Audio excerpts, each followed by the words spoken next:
The views and opinions expressed by tonight's guest and topic of discussion do not necessarily represent the official policy or position of Spaced Out Radio, Spaced Out Saturdays or Sundays, SOR Media, its hosts, syndicated carriers, or anyone associated with this broadcast. Any rebroadcast, reproduction, or other use of this broadcast or podcast without the expressed written consent of SOR Media is strictly prohibited.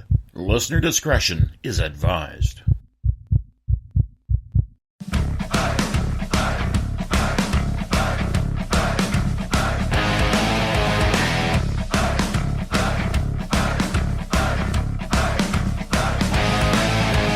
Are you experienced? Then come own the night with us.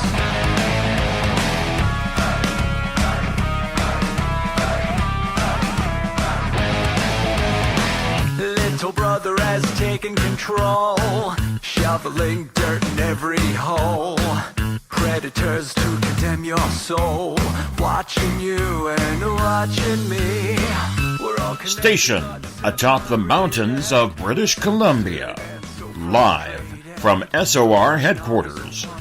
This is Spaced Out Radio with host Dave Scott. We live behind glass curtains and act like nothing's wrong. Soon you will belong.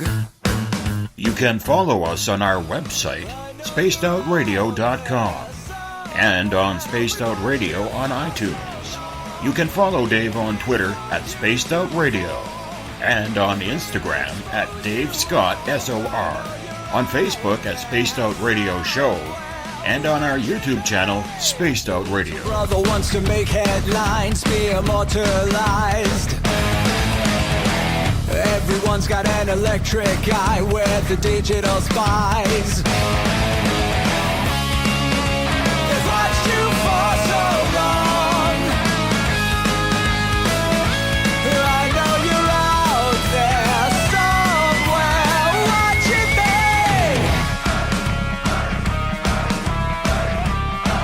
me. Buckle up, space travelers.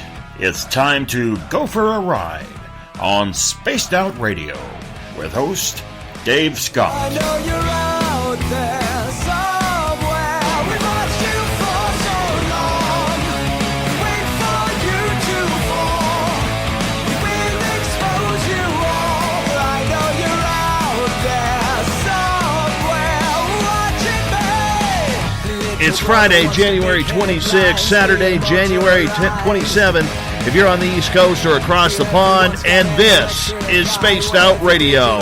Hope you had a great day and night. I am your voice in the captain's chair, Dave Scott, live from the Great White North in the Caribou region on top of the mountains of central British Columbia at SOR headquarters. We are 150,000 strong nightly on WQEE 99 Rock the Key down in Noonan, Georgia, home of the Walking Dead, on the United Public Radio Network, 107.7 FM in New Orleans, and over 160 countries around the world. We're also live at spacedoutradio.com, Spreaker, The Fringe FM, and if you're listening in on Revolution Radio, remember the Double R Machine is a donation station financed by you, the valued listener.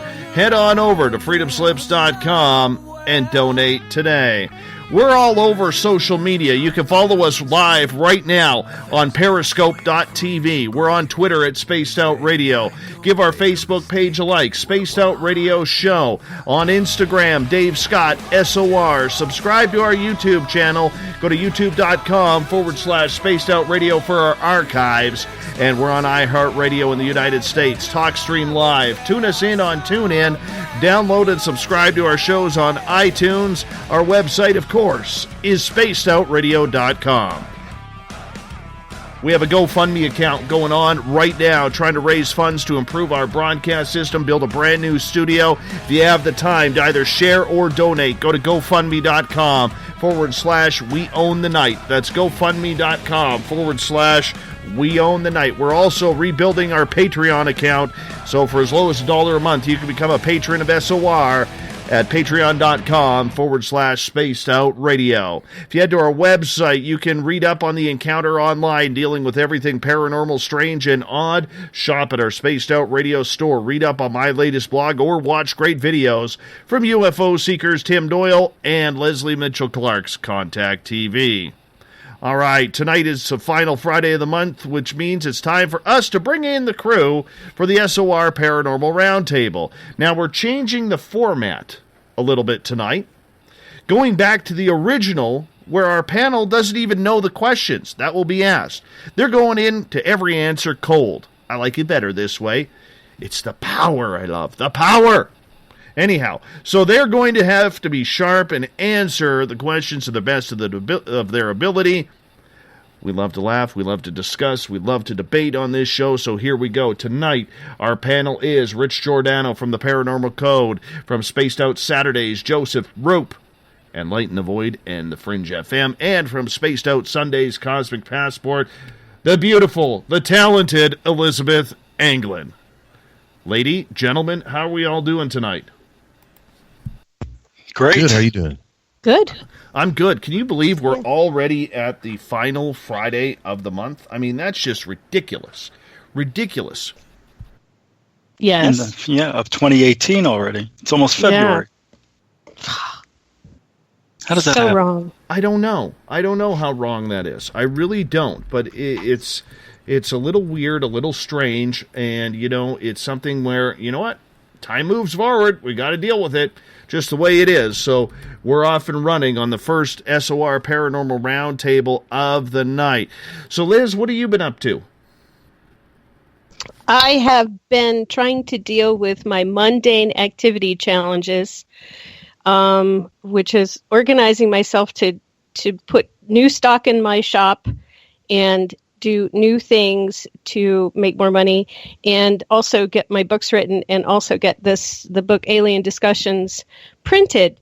So I am like inundated with mundane activities, none of which I am very good at. So I'm going, stop it, world. Give me something interesting to do that doesn't involve lots of detail. But other than that, I'm fine. How are you? I'm doing good. It's the hair is growing, so I'm very happy about that. It's something that I am very, very, happy about, because, I'm enjoying the whole process of growing my hair out for the first time. But, enough about that. Otherwise, been doing pretty good. Doing good.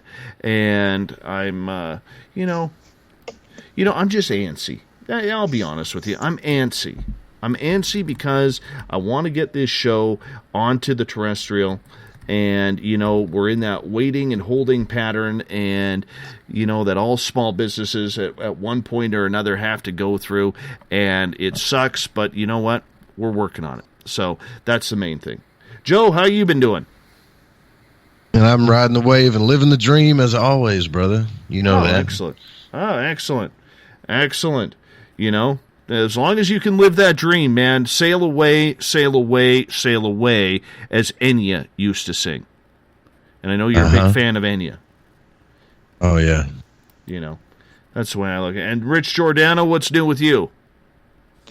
Not a lot. Just doing the Paranormal Code Sundays and Thursdays. We're on the Fringe FM and Spreaker. But, me and Jeff Willis are going to be doing the investigation at the Stardust Ranch real soon.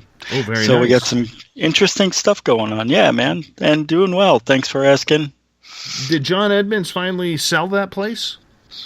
I don't know. I haven't even paid attention. Jeff's taking care of everything. So I don't know. I thought he still had it up for sale. Well, you go and have fun with that. Sale. Hey, look, Joe Roop's in the chat room. And he's on the air. How does he do it? How does he do it? Magic. I know. All right, guys, you know how this works. I mean, Joe, you're kind of new to this. Rich, you're kind of old school with it. You were in and out. And Liz, you've been here quite a bit. Originally, when we did the Paranormal Round Table, what we would do is I would ask all the questions, and then you guys have to come up with them off the top of your head with the answers. we changed that up about a year and a half ago to allow our guests, but then we decided, you know what? No, let's make life hard again for the people we bring on, because that's the way we like to do things here. So I'm going to get things started. I mean, this is all about debate. This is all about everything that goes on. We're also going to bring in your questions from the audience, courtesy of the Thought of the Day. We're going to save most of them for later. So we're going to start off with question number one, and Rich, we're going to start with you on this one. Earlier this month, we had John Alexander on, who worked closely with Robert Bigelow at Skinwalker Ranch when Bigelow bought the place. He stated that everything the public heard about what was happening there was in fact true, from the portals to aliens and to paranormal activity and cattle mutilation, even though he says he never saw a thing happen. When someone comes close to the scene, like Dr. Alexander admits, okay, and we take on a public place like Skinwalker Ranch, and that information comes forward to the public, why does the public, in your opinion, have such a hard time accepting it and his words in this field of research when we're all crying for legitimate proof? It's because they want to see the proof. I mean, everybody's talking, making great claims and no proof. And that's the problem. That's what people are frustrated with. It's the same old stuff. How many things happen over there? Aliens, portals, UFOs, ghostly apparitions, shadows, demons. It's wild, man. Making all those claims. I don't know. There was a couple of ghost hunting teams that went down there, got some strange anomalies recorded, but nothing out of the out of the realm of going into another dimension or seeing any aliens. So that's frustrating. Absolutely, and I understand where the public could be frustrated by it, okay? And I understand that the public wants proof. But when you have someone who worked there, proven worked there, not a Bob Lazar where we don't know if he did or not, okay? But proven worked there, a gentleman who is very much, in tune and very close to Robert Bigelow, how do we not take that for proof? That is very acceptable, but it's still just his word against everyone else's too. He is a reputable guy, but you know what? Let's say, for instance, there was some very interesting things going on over there, and it's really happening. I don't think he's going to come out and say it's happening. I think it would be too, I don't know the right word, but too important to let the public know what's going on there, if there is something going on there. So it's very hard to know what's the truth. I mean, these guys can lie so well. They're trained to do this stuff. So, he worked there side by side. If something did go on, he's not going to say it. I don't think so. So maybe he is hiding something. That's the frustrating thing. I think he totally saw more than what he is actually leading on to. But I mean, I just don't understand. I'm not worried about what John Alexander saw or didn't see. He is the best proof that we have had on this show because he worked there. He worked hand in hand with Bigelow. Okay, and when a gentleman like that says everything that has been said in public is true, I want to believe that because he was there. Yeah. And the proof, they don't have to show us the proof. The proof doesn't, they're a private corporation. A private company had that farm. They don't have to show the proof. Right. So that's my issue. Joe, what do you think? Well, I'm kind of on both sides of the fence on this one, to be honest with you. I'd like to just say I believe the guy no matter what, but that's not true at all. Yeah, I don't know the man very well. I've studied him just a little bit. I've got friends that I trust with my life, but there's certain stories that they tell me that I have doubts about, and proof can mean a lot of things to a lot of people. If you've experienced some of the things this man is telling you, then that's proof enough for you. But for the rest of the world, who has seen nothing but their own reality, which is just their five senses. When you talk about those things, you're talking about Smurfs and fairies and all kinds of stuff that it's laughable to them. So proof to those people is kind of like proof that stands up in court. So it's really just based on opinion right now. You either choose to believe it or you don't. But solid proof that could be proven in court pretty much blows everybody out of the water. Liz, what is your thoughts on that? Are we talking about the veracity of, what was his name, Anderson? Dr. Anderson? Alexander.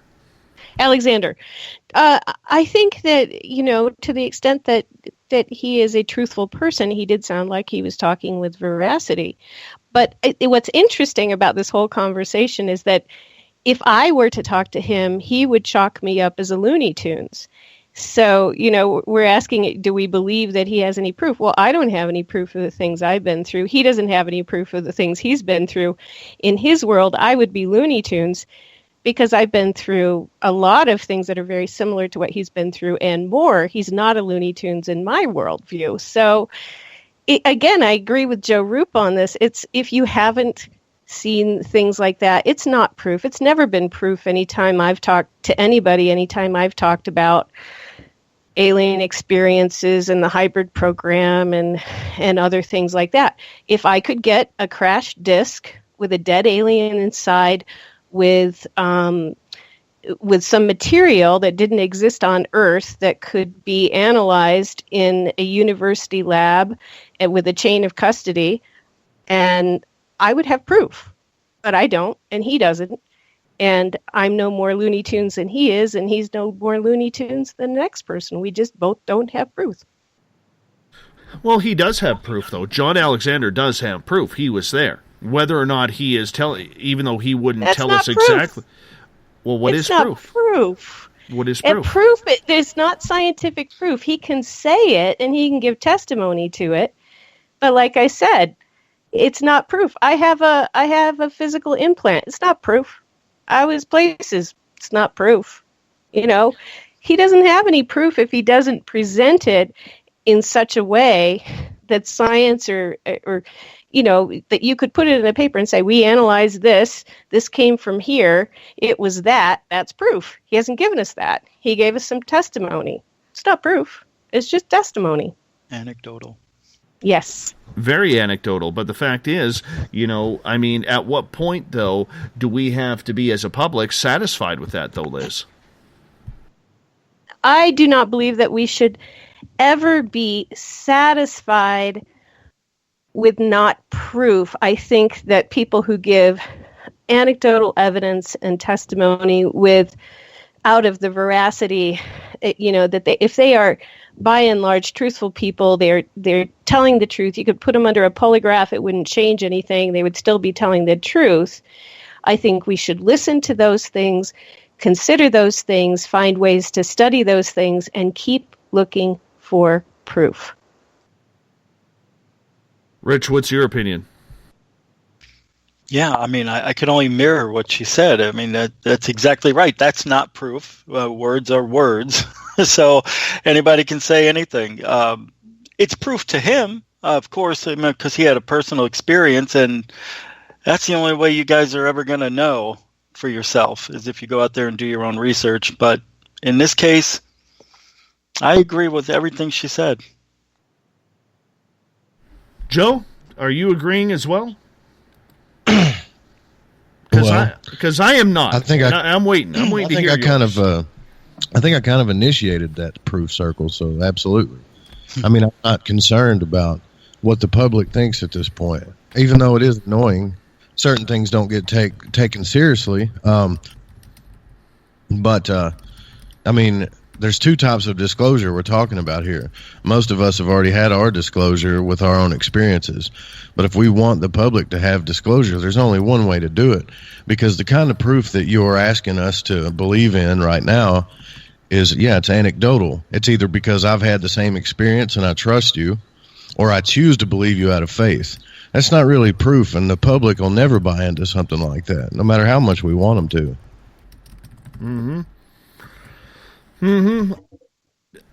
Here's my issue with this, okay? And I understand exactly with what you're saying, but I'm going to play the devil's advocate here, all right? And what I mean by that, Liz, and I'm not pointing fingers at you, but I'm going to poke you with Joe's pointy stick here for a second, okay? What I'm saying here... Ow. Exactly. Take that. Ow!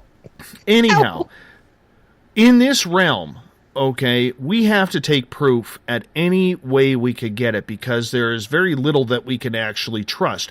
When we have an expert on there who was there, who admits in public on the record that those things happen, that is proof enough. Okay? Because No. Yes, it is. No, it's Because not. who says he's an expert on that? I mean, who is an expert? See, that's another thing. It's like, I'm No an one. expert, so that's proof. That doesn't work. No. You can't be an expert unless you're dissecting it in your hand, analyzing it, having results that are... Disagree. No, you're wrong. You can't take proof any way you can get it either. You got to have real proof. I mean, yeah, I understand people are wonderful storytellers, and that's what it comes down to. Myself, I had an experience a few years ago, and I was telling the story. I recorded it right after it happened so I wouldn't forget. I told the story about 2 years later, and I messed up my own story. So I don't trust that. Take proof any way you can get it. Just because somebody is a credible person, He went and they on were record, Rich. He went on So record. What do you mean, what? so That's what? not- Are you going to tell a murderer who admits guilt, even though you weren't there, that, oh, so what? We don't have any proof that you murdered them, but I murdered them. them. You still need proof. That's different in a court of law. We're talking in the This court is of like a court of paranormal. law. This is, the court of No, a paranormal. murder is a confession to a crime. That's something a prosecutor is ready for you to do. That's not proven evidence. Okay, well, hold on a second here. He confessed to saying, okay, if we take that route, Joe, he confessed to saying that everything that we have heard in the public eye has been true. And that shocked me on the interview. It shocked me. Okay, so there he is, like a murderer. I did it. Now, if in a court of law, we're going to say, okay, we got the conviction, we're done. We got the admittance. Yet in the paranormal, it never seems to be enough. Where's the body? We need a body. What are you talking? I mean, that's not the same thing. A crime is not the same thing as a witness to a paranormal event. The reason why is because 99% of the time, somebody that did not murder somebody is not going to confess unless there's some very rare case of protecting the person that actually did it. We're talking about something that he's witnessed, which is only a testimony in court. And people don't lie. People lie under oath. So I don't buy it. It's very tough. It's not a fair analogy. It's very tough. Yeah, and it's not. But in this, we need more. After all these years, and now the government supposedly gave us something as a disclosure, which was really nothing. So, I'm not going to buy anything anybody says. Although I believe this guy because I want to believe that much, but I kind of believe him because he was there, but he could be lying too. So how do you know unless you see something? I need data. We need data that you've actually had a date in the last 10 years. What was that? Sorry. I was saying to Rich, we need data that you've actually had a date in the last 10 years. You won't have any because I haven't been on one. Damn it, man. You weren't supposed to agree to that one so quick. Because it's the truth. Oh my goodness. Wow. Well, see, this is a super controversial thing. You got to understand. You can just get on a paranormal radio show and say the word proof, and automatically you're going to divide everybody. It's just going to happen but that word proof doesn't go away just because people are divided about it. Now, if you were asking, do you believe the guy? Do you want to believe in the guy? Absolutely, I want to believe in him. He sounds credible to me, but that's still not the word proof. I'm just looking at the word. What I consider proof. But for some reason, proof in the real world, when it comes to anything else, is proof. But if you add the word paranormal to it, then it doesn't have to be real proof because it's paranormal. That's a little bit of a problem, I think. Great point. At no time, though, have we been given concrete proof in the paranormal. So what's acceptable then, Joe? I think we've got concrete proof of UFO activity. I really do. I mean, there's plenty of video out there that you can look at that you can say that's fake. You can have it analyzed, and there's other video you can have it analyzed, and you can definitely say that's an unidentified flying object. Rich has video like that. Tim Doyle has video like that. I think there's plenty of proof. I think that would hold up in court if it was analyzed by an expert. Yeah. Liz?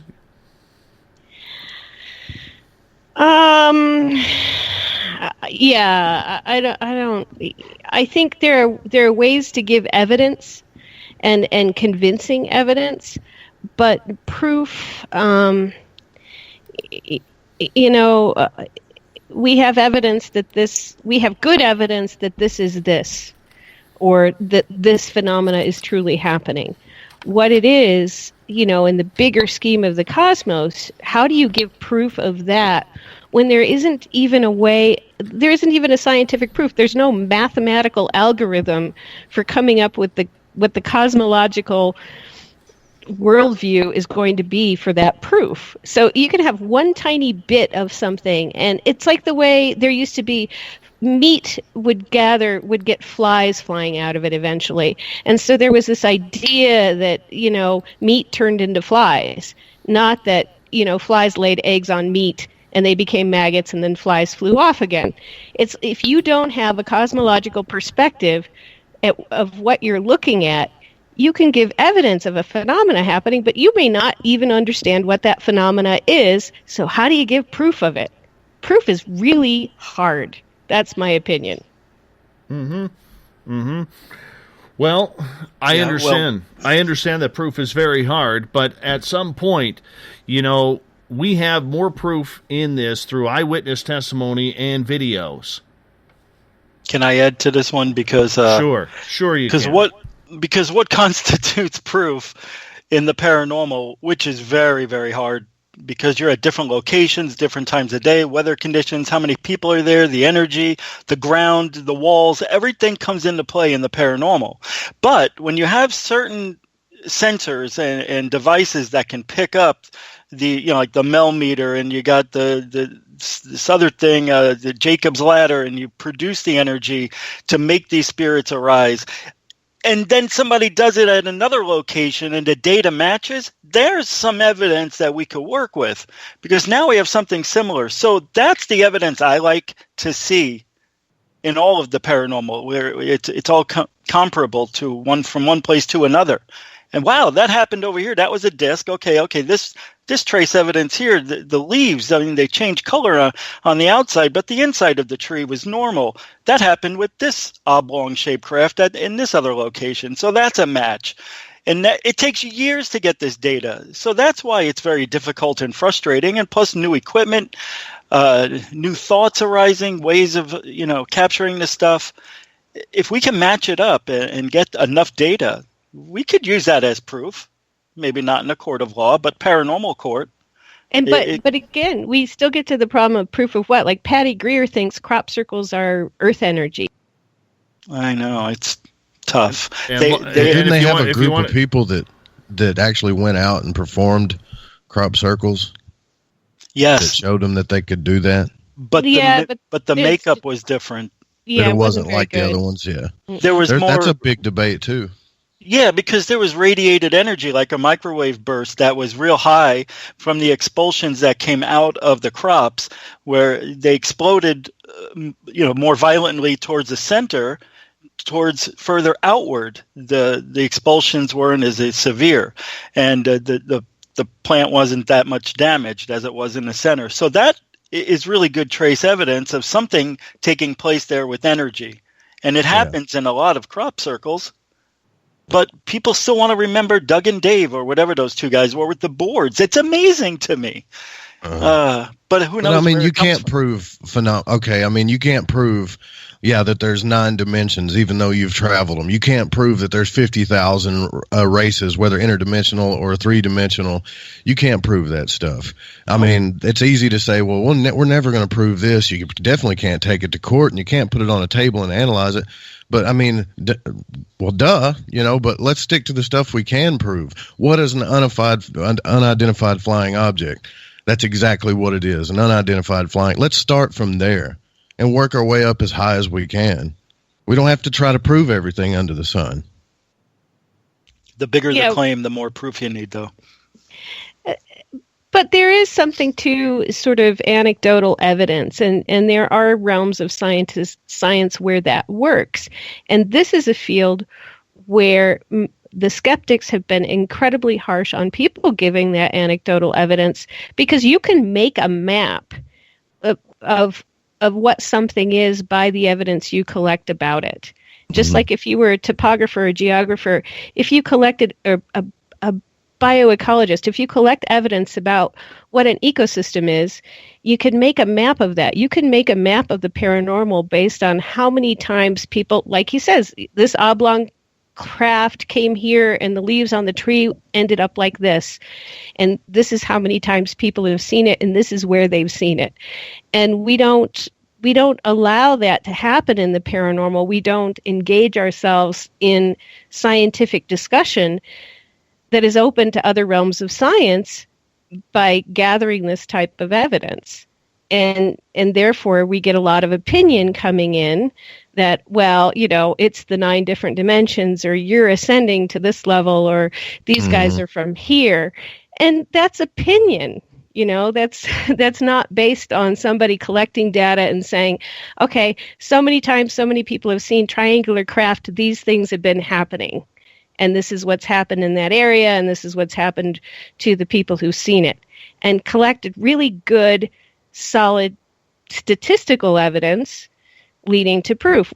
For whatever reason, skeptics don't allow that. Each tiny bit of that evidence gets pushed aside with a skeptical explanation until it all gets blown apart. And that's not right either. All right, guys and girl, we're going to move on. First off, before we go any further, Liz, everybody on Twitter, all the men on Twitter at hashtag Spaced Out Radio, I've let them know that you are single and looking. I've let them know. They were asking, so I put it out there for you. Oh, God. You are going to be the first member in the SOR Speed Dating Club. Exactly. The Stalker Fan Club. Thanks. But I haven't had a date in 10 years. Oh, you, Rich? I got no. Sorry, Goddess Michelle is taken, so I can't. Can't do that. But they're asking about Liz. They're asking, so I got to deliver. I am a host for the fans. I'm a host for the fans. And I am your happy paranormal geisha this evening. Exactly. That's the way we do things around here. All right, let's move on to question number 2 of the night. This comes from the land where stupid hurts. All right? As if 2017 wasn't painful enough for most of us, 2018 has so far started off with a millennial bang. It's a classic case, seriously, of when the stupid hurts. Oh, Goddess Michelle is single, but she's in Halifax. Way east for you, Rich. All right. So my question is, how many chromosomes does one have to be short to do the Tide Pod Challenge? Is this not the dumbest thing that you have heard in a while, seeing these millennials doing this? I haven't seen it. I don't know what you're talking about. Yeah, it's so dumb. I don't even know what it is. What is it? For Okay, for your dishwasher, you put those little pod packs into your dishwasher or into your washer. They've got all the chemicals and cleaning chemicals, the soaps. They look really good. Well, kids today have decided that they're going to do an online Tide Pod challenge where they pop it into their mouth and they chew it, some swallow it, not thinking that the poisons could kill them or anything like this. You haven't heard of the Tide Pod challenge? Really? It's all over the place. Yeah, I'm trying to stay away from... I don't know, man. I've set my social media up to where I try to not look at certain things. I'm looking it up now, though. I am trying to stay away from it, actually, as much as possible. It's taken over my life. But, yeah, I see these guys eating this stuff. Yeah, so, yeah, I mean, does it look stupid? If it's got it looks pretty dumb. I'll give you that. Oh, they eat it? There's a lot of stupid there, Joe. A lot of stupid. There is a form of pica, or the PICA, which is dirt eating, that is related to having an addiction to eating detergents, and it's rare. But people who have pica can have a magnesium imbalance and become addicted to eating things that are in detergents. So I don't know if the Tide Pod Challenge is about that, or if it's just something gone really wrong. But there could be a side effect that it could make you kind of high if you have a certain chemical imbalance in your body. Well, don't say that, Liz. I'm sorry, guys. Not any of you. Don't do it. It'll make you really sick. But, some of these other people with chemical imbalances. Yes, the stupid hurts with this one, guys. The stupid really hurts with this one. And maybe it is one of those Darwinian ideas that comes out every so often that's really brilliant to try and, thin the herd a little bit. Got to thin the herd a little bit. So maybe that's what this is all about. The weird part about it, like Dennis just posted in Twitter here, that a couple of donut shops have actually set up Tide Pod donuts. So they've put the icing on the donuts to look like the Tide Pod, so that way they don't have to, or people can eat the donuts instead of the poison. What? Yeah. Yeah, this is... Yeah, that's wrong. Yeah. I don't understand. Why would they? I'm with the cult priestess. Let them die if they're that dumb. I mean, seriously, why are you doing this dumb stuff? Well, it's just like playing in traffic. I don't know.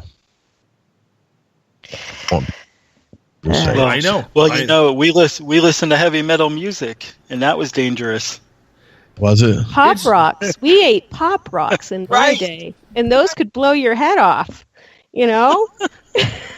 I gave my son. I gave my son Pop Rocks for the first time when he was like 2 years old. I put like 4 or 5 on his tongue. I've never seen him get so pissed off in his life. You didn't like them?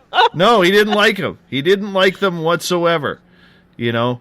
Didn't like them whatsoever. It was actually kind of funny because you have to do that to the infants every now and again, like give them a lemon or something along those lines to get that ridiculous face. But yeah, that's what we did. That's totally what we did. But it's all good. It's all good. All right, moving on to question number 3 here. And I'm sure this one will cause some debate. All right. The mainstream media has done the field of UFO... Well, let me restart this so without my tongue getting tied. The mainstream media has done the field of ufology a big favor. They didn't drop the story of UFOs that the New York Times put out last month. They kept it going this month. Many anchors, such as Anderson Cooper of CNN and Tucker Carlson of Fox News, actually interviewing people about the subject into mid-January. Success. I like it. But are the media personalities asking the right questions regarding this subject? Are we tired of hearing the softballs like, are UFOs real? If so, what should they be drilling into here? Liz, I want to start with you on this one. I have not watched any of them. I'm sure they're softballs. I'm sure they are, because that's what the mainstream media always does. If it's either throwing softballs, it's always least common denominator questions. It's either in the negative least common denominator questions or it's in the positive least common denominator questions. So I think what you're picking up on, Dave, is that the mainstream media basically gives us least common denominator questions most of the time in most situations, and we are that's what we're left with. And there's not much we can do about it. And then we're surrounded by people who watch the mainstream media and are thinking in least common denominator terms about everything, even if it's incredibly complicated and complex. That's my opinion. Rich, I'm curious to get your thoughts, being a UFO show that you got going. Yeah, and a matter of fact, I did see the Tucker Carlson interviews and also the Anderson Cooper, and I thought they did ask the right questions. I don't remember them exactly, but I'll paraphrase them because Tucker's like, so you're telling me that there's actual proof now, or is this just another made-up story? And, put pressure on the guy, to answer that question. And no, this is data that we got. This is actual footage, da-da-da. So it wasn't like they were serving up the same softball questions we're used to them saying, oh, what is this, more swamp gas? None of that happened. They seem to be taking this a little more seriously. Tucker says he believes. Anderson said the same thing. I believe we're not alone. Doesn't mean that they're here. But I think Anderson said maybe they never left. Maybe they've always been here. So obviously he's doing research.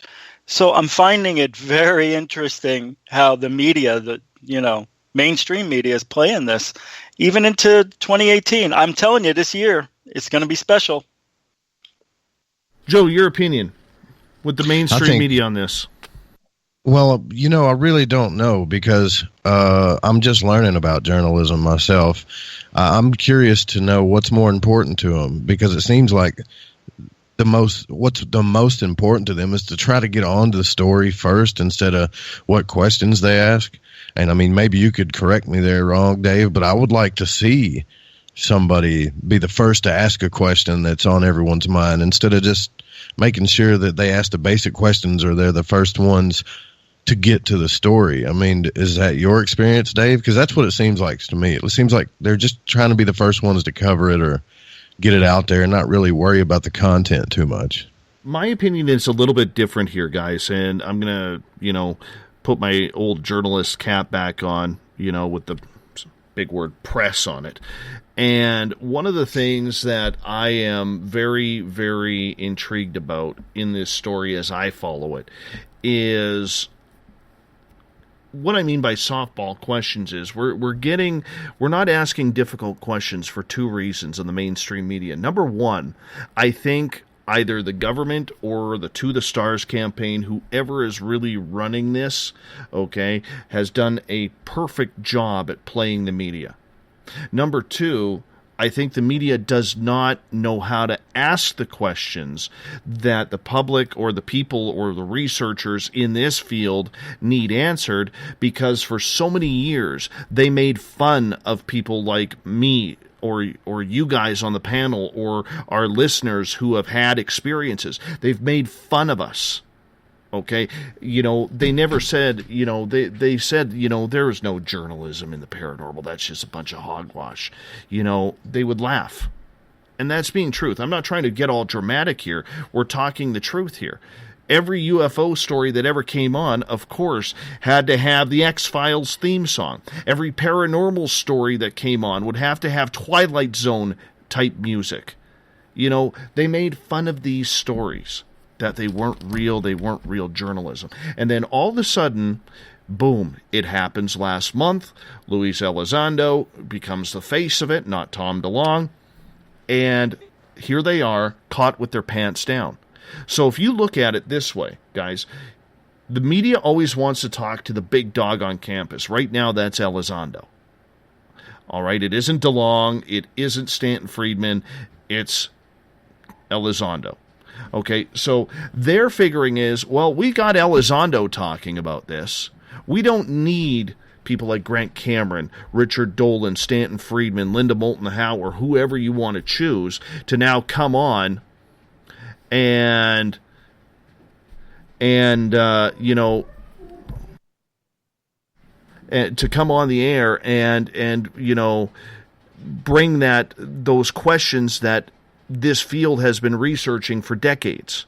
They don't want that. They've got the media, if you go back to whether it's the government or To the Stars, they got the media right where they want them. They don't want those hard questions asked. They don't.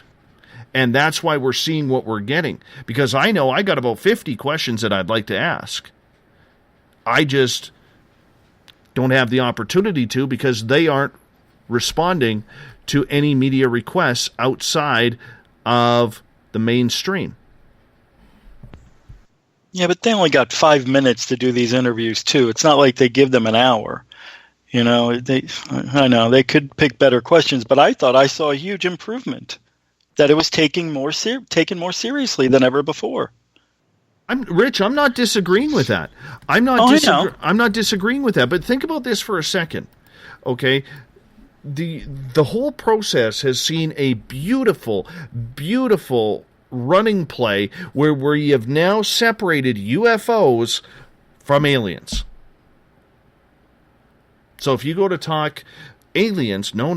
The UFOs or UAPs or AATs or whatever you want to call them, they're over there. They're over there. The aliens, they're way over there on the other side. Who's flying the damn things? Right? Who's flying them? Yeah, you see, I think that they're pushing the two together. Where? I think they're combining. Where? Well, it's obvious that they're taking it more seriously. So if you're taking UFOs more seriously, then you have to bring in the alien presence as well. So that brings it a little bit closer together just by that alone. Yeah, and to be fair, one of the questions that was on just about every channel, they made sure that the pilot, not Elizondo, but when the pilot was talking, that they made sure that he made the statement, or they designed their questions to make sure that he would say that it was definitely something not from this world. Yeah. Yeah, but Joe, we can all paint the questions. Liz, I'm going to get to you in a second. We can all paint those questions. That's the job of a journalist.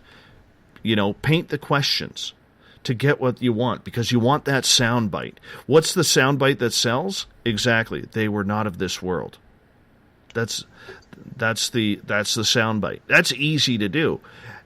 Except the problem that I guess what I'm getting at, and I'm not explaining very well for Rich's sake, is, okay, it's beautiful that the mainstream media has taken this very seriously. However, because they have been so caught off guard with this, okay, and this entire topic, they are scrambling to figure out what it all means. They don't understand the intricacies that somebody like Liz does, or you do in your research, or what we do here on a nightly basis, or Grant Cameron, or Stanton Friedman, or Stephen Bassett, or Dr. Stephen Greer, where none of them have been asked to give interviews regarding UFOs, yet they're still the premier researchers of what is going on. Liz?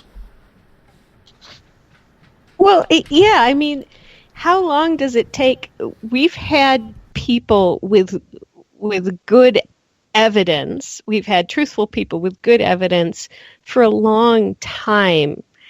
And all of a sudden, just now in 2018, like a long time, 28 years, 28, 30 years, 25 years if you want to be conservative.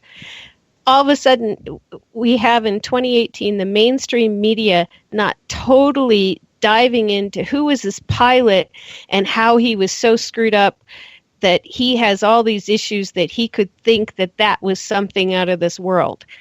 And literally the backlash of being in this field back in the early 1990s was that no matter who you were, somebody was going to paint you as an unreliable source. But in 2018, at least, we are getting the soundbite.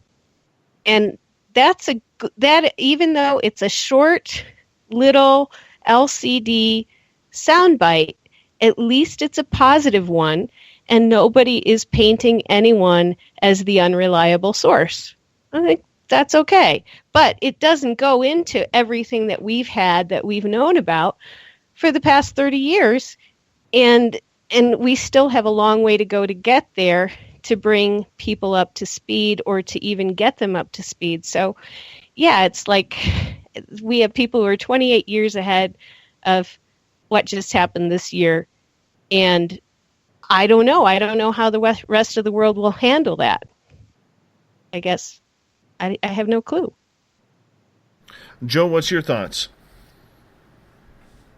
Well, I mean, I think that we need to give them, I think we're being impatient. And I know you might laugh at that, but because we know all this stuff, but we need to give them a little time to let it sink in and let them start asking the right questions. Because you're right. I mean, they did just get slapped across the face with it, you know. So it's, if they now later on during the year, if they don't start digging in on this, then I think it's fair to say that they're not doing their job, But I think we should give them just a little bit more time before we can make that judgment.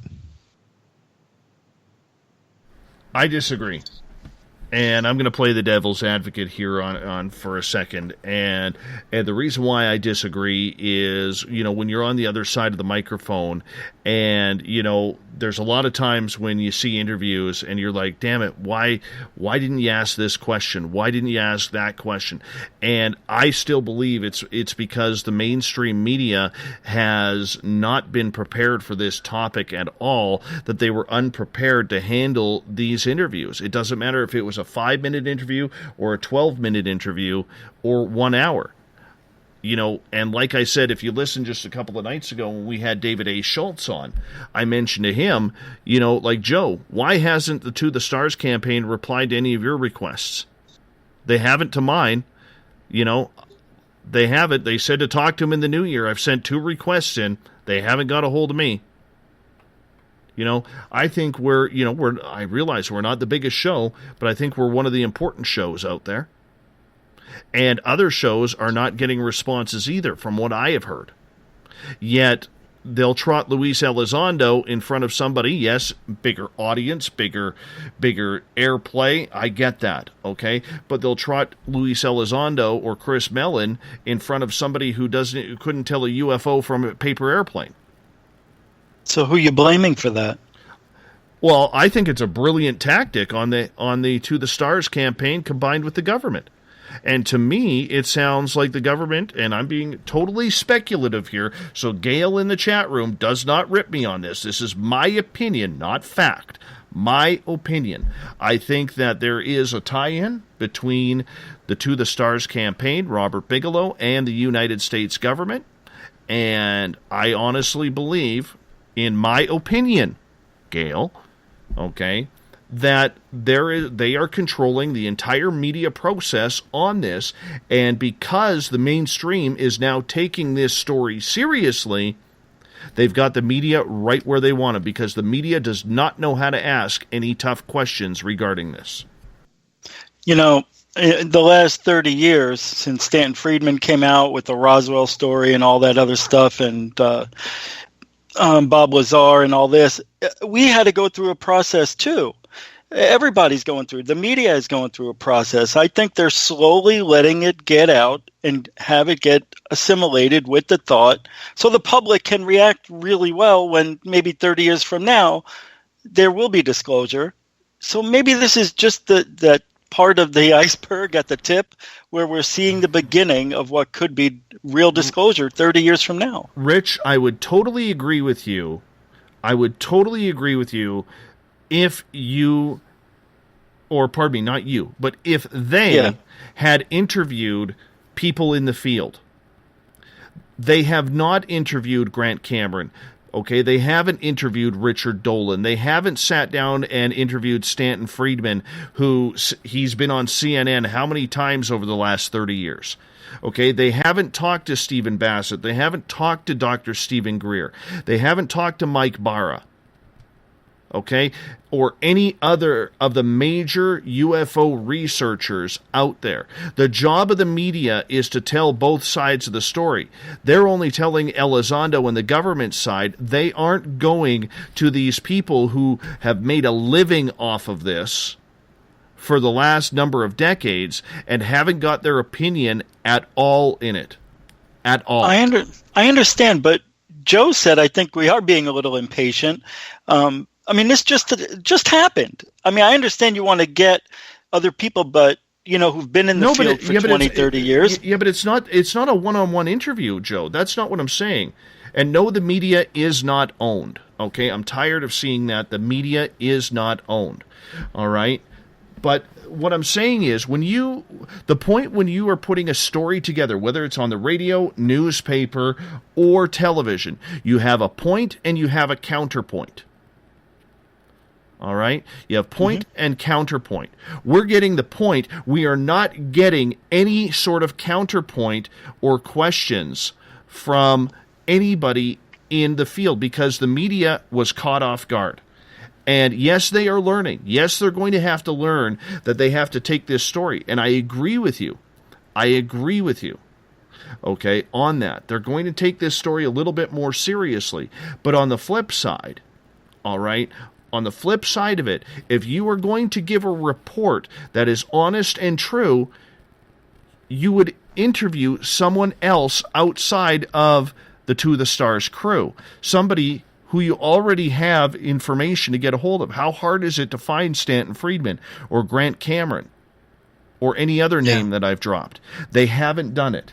They haven't done it. That's interesting. Yeah. That is interesting. Yeah, I didn't think of that. Yeah. Yeah, I agree. Yeah, because they're putting out the people they want us to talk to here and talk to. There you go. There you go. Interesting. Yeah. And they're cutting out the last 28 years. Yeah. And that's wrong. Yeah. That's unbelievable. See, I'm glad we talked about this because I didn't even think that way. That's amazing.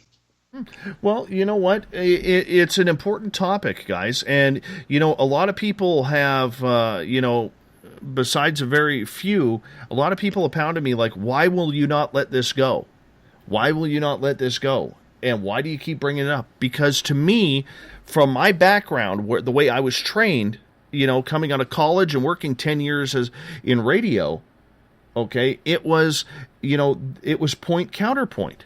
Always point counterpoint. Guys, hold on a second here. We can continue this part of the conversation into hour number 2 here on the mighty SOR. We are going into the third hour, or make that the second hour of the Paranormal Round Table here on Spaced Out Radio. Elizabeth Anglin, Joe Roop, and Rich Giordano are joining us tonight. I hope you're enjoying it as well. You're listening to Spaced Out Radio. I am your host, Dave Scott. We will be back right after this. Hey, space travelers, it's Joe Roop, your host of Spaced Out Saturdays. Come join me as we explore the realms of the paranormal, the esoteric, and everything in between every Saturday night at 9 p.m. Pacific, midnight Eastern. You know the truth is out there. Don't get caught sleepwalking. Come join Spaced Out Saturdays. That's every Saturday night, 9 p.m. Pacific, midnight Eastern, right here on spacedoutradio.com. Psychic Sundays, spiritual communication, ET contact, Sasquatch in your backyard. We will have it all on Cosmic Passport with me, Elizabeth Anglin. Each Sunday, starting at 9 p.m. Pacific, midnight Eastern, at spacedoutradio.com, I will take you on a journey of enlightenment. The goal is learning from the soul on out. We'd love it if you joined our experience. Cosmic Passport, heard Sundays at spacedoutradio.com. 365 days a year, we're in the field, investigating UFO sightings, talking to alien abductees, and visiting secret military locations like Area 51. We're UFO Seekers, official partner of Spaced Out Radio. Follow our daily search for the truth at ufoseekers.com or like us on social media. Catch us on Spaced Out Radio every third Monday of the month as we discuss Area 51, UFOs, and more. And also, don't forget to subscribe to us on YouTube.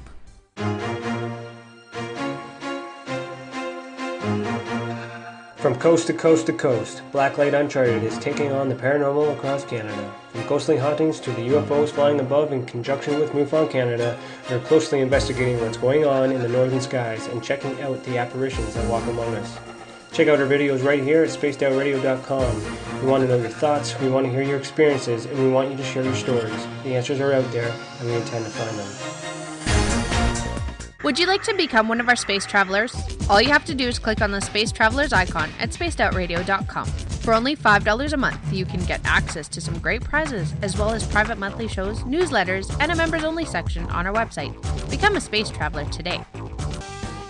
It's paranormal news at its finest.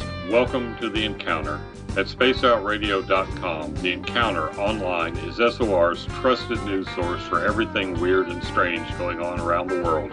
This is news editor Eric Markham. Our team of journalists are scouring the planet for those strange stories that rarely make the mainstream. No fear-mongering or fake news here. Head over to spacedoutradio.com and encounter The Encounter. Want to learn more about aliens, cover-ups, conspiracies, cryptids, and the paranormal? All you have to do is tune in S4 as we take over the Spaced Out Radio night, starting at midnight Pacific, 3 a.m. Eastern, each and every Saturday night, right after Spaced Out Saturdays. Hi there, This is Eric Cooper from Forest Moon Paranormal. Join me, Corey Ruiz, and friends as we discuss the hot topics of the night. It's fun, entertaining, and as dark as the night. Find us at spacedoutradio.com.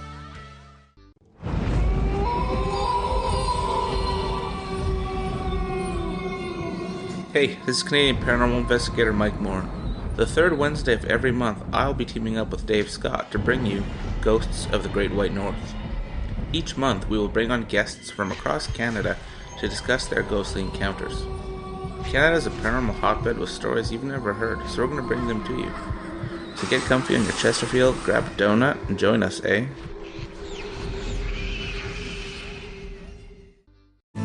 Are you an experiencer? Have you had run-ins with strange creatures you can't explain? ETs, Dogman, Bigfoot, werewolves? They're enough to scare the daylights out of anyone. Hi there, I'm Butch Witkowski from your 4-Cop. And on the last Monday of every month, you can listen to me and the host, Dave Scott, talk about the weird and the strange being reported on Spaced Out Radio. I'm going to bring my investigations and sources, you bring your experiences, and we'll figure out the rest together. Strange Days on Spaced Out Radio. Come tune us in at spacedoutradio.com. There's a lot of strange going on in this world, and we can help you find out what's going on with you. Paranormal, cryptids, UFOs in the sky, aliens in your bedroom tickling your toes. We have the investigators you need to find out the answers you deserve. All you have to do is head to spacedoutradio.com. Your information is 100% confidential. The SOR Sightlines Report. It's free, and we're here to help. Are you interested in advertising on Spaced Out Radio? Head to our website at spacedoutradio.com and click on our advertising tab. There, you will find an assortment of ways you can get your product out there with us, from radio commercials to banners and social media. Have a product you like our hosts to endorse? We can do that too. Visit spacedoutradio.com for more details. Don't have time to listen to Spaced Out Radio live? Wherever you are, the car, the office, the shower, or even if you're traveling, we're right here for you. Each Spaced Out Radio show can be found on iTunes, TuneIn, and on our YouTube channel, Spaced Out Radio Show. It's the perfect way for you to catch up on our shows.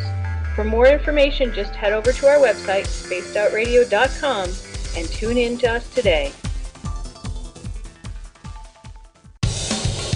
Do you want to know what's really going on in your world? Do you have questions about who you can trust in the mainstream media?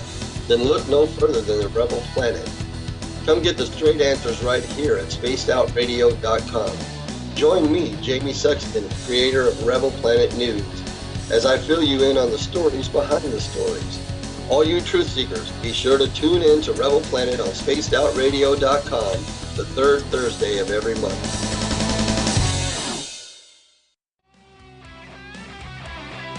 The views and opinions expressed by tonight's guest and topic of discussion do not necessarily represent the official policy or position of Spaced Out Radio, Spaced Out Weekend, Spaced Out Radio Limited, its hosts, syndicated carriers, or anyone associated with this broadcast. Would you like to connect with us? Head to spacedoutradio.com for all your latest show info. And hit us up on Twitter using the hashtag SpacedOutRadio. Now, back to Dave Scott and SOR.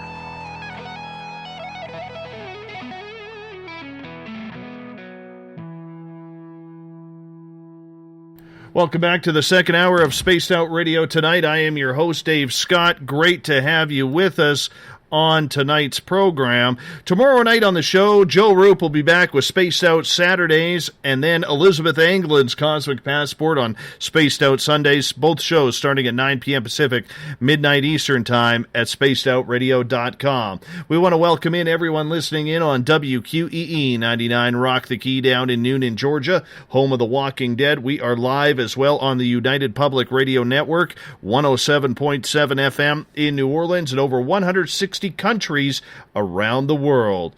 We are also live on the Fringe FM. And if you're listening to us on Renegade Talk Radio or Revolution Radio, remember the Double R Machine is a donation station financed by you, the valued listener. head on over to revolution.radio and donate today. Bill Cardwell's the one making me laugh. He sets a password each and every night right here on the mighty SOR. Obdiplostemminus. Obdiplostemminus is your password. Nobody knows what it means. Nobody can even use it in a sentence. But Bill sets the password each and every night right here on the mighty SOR. Now, if you want to follow us on social media, hi, everyone on Periscope. We are live on periscope.tv every single night. We are also on Twitter at Spaced Out Radio. Give our Facebook page a like, Spaced Out Radio Show.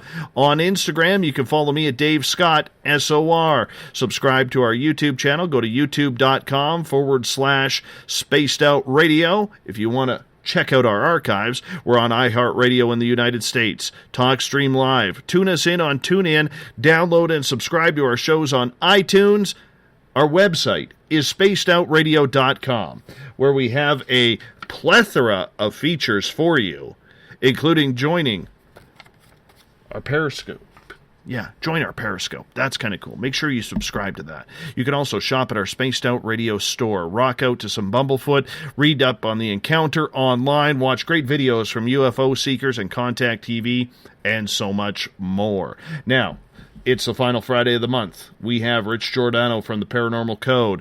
We have Elizabeth Anglin from Cosmic Passport, Spaced Out Sundays, and from Spaced Out Saturdays, and Lighting the Void and the Fringe FM. We have the man, the myth, and the Arkansas legend, Joe Roop himself, for the SOR Paranormal Round Table. Panel, welcome back. Hello. Glad to be back.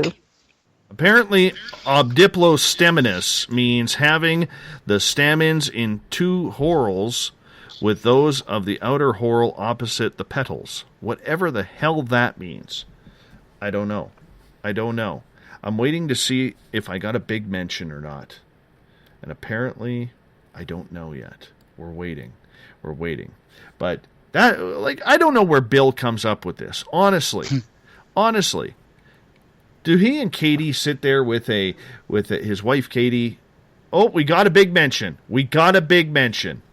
Yes, we do. We got it right. Obdiplostemminus. Beautiful. I'm proud of myself for that. I'm very proud.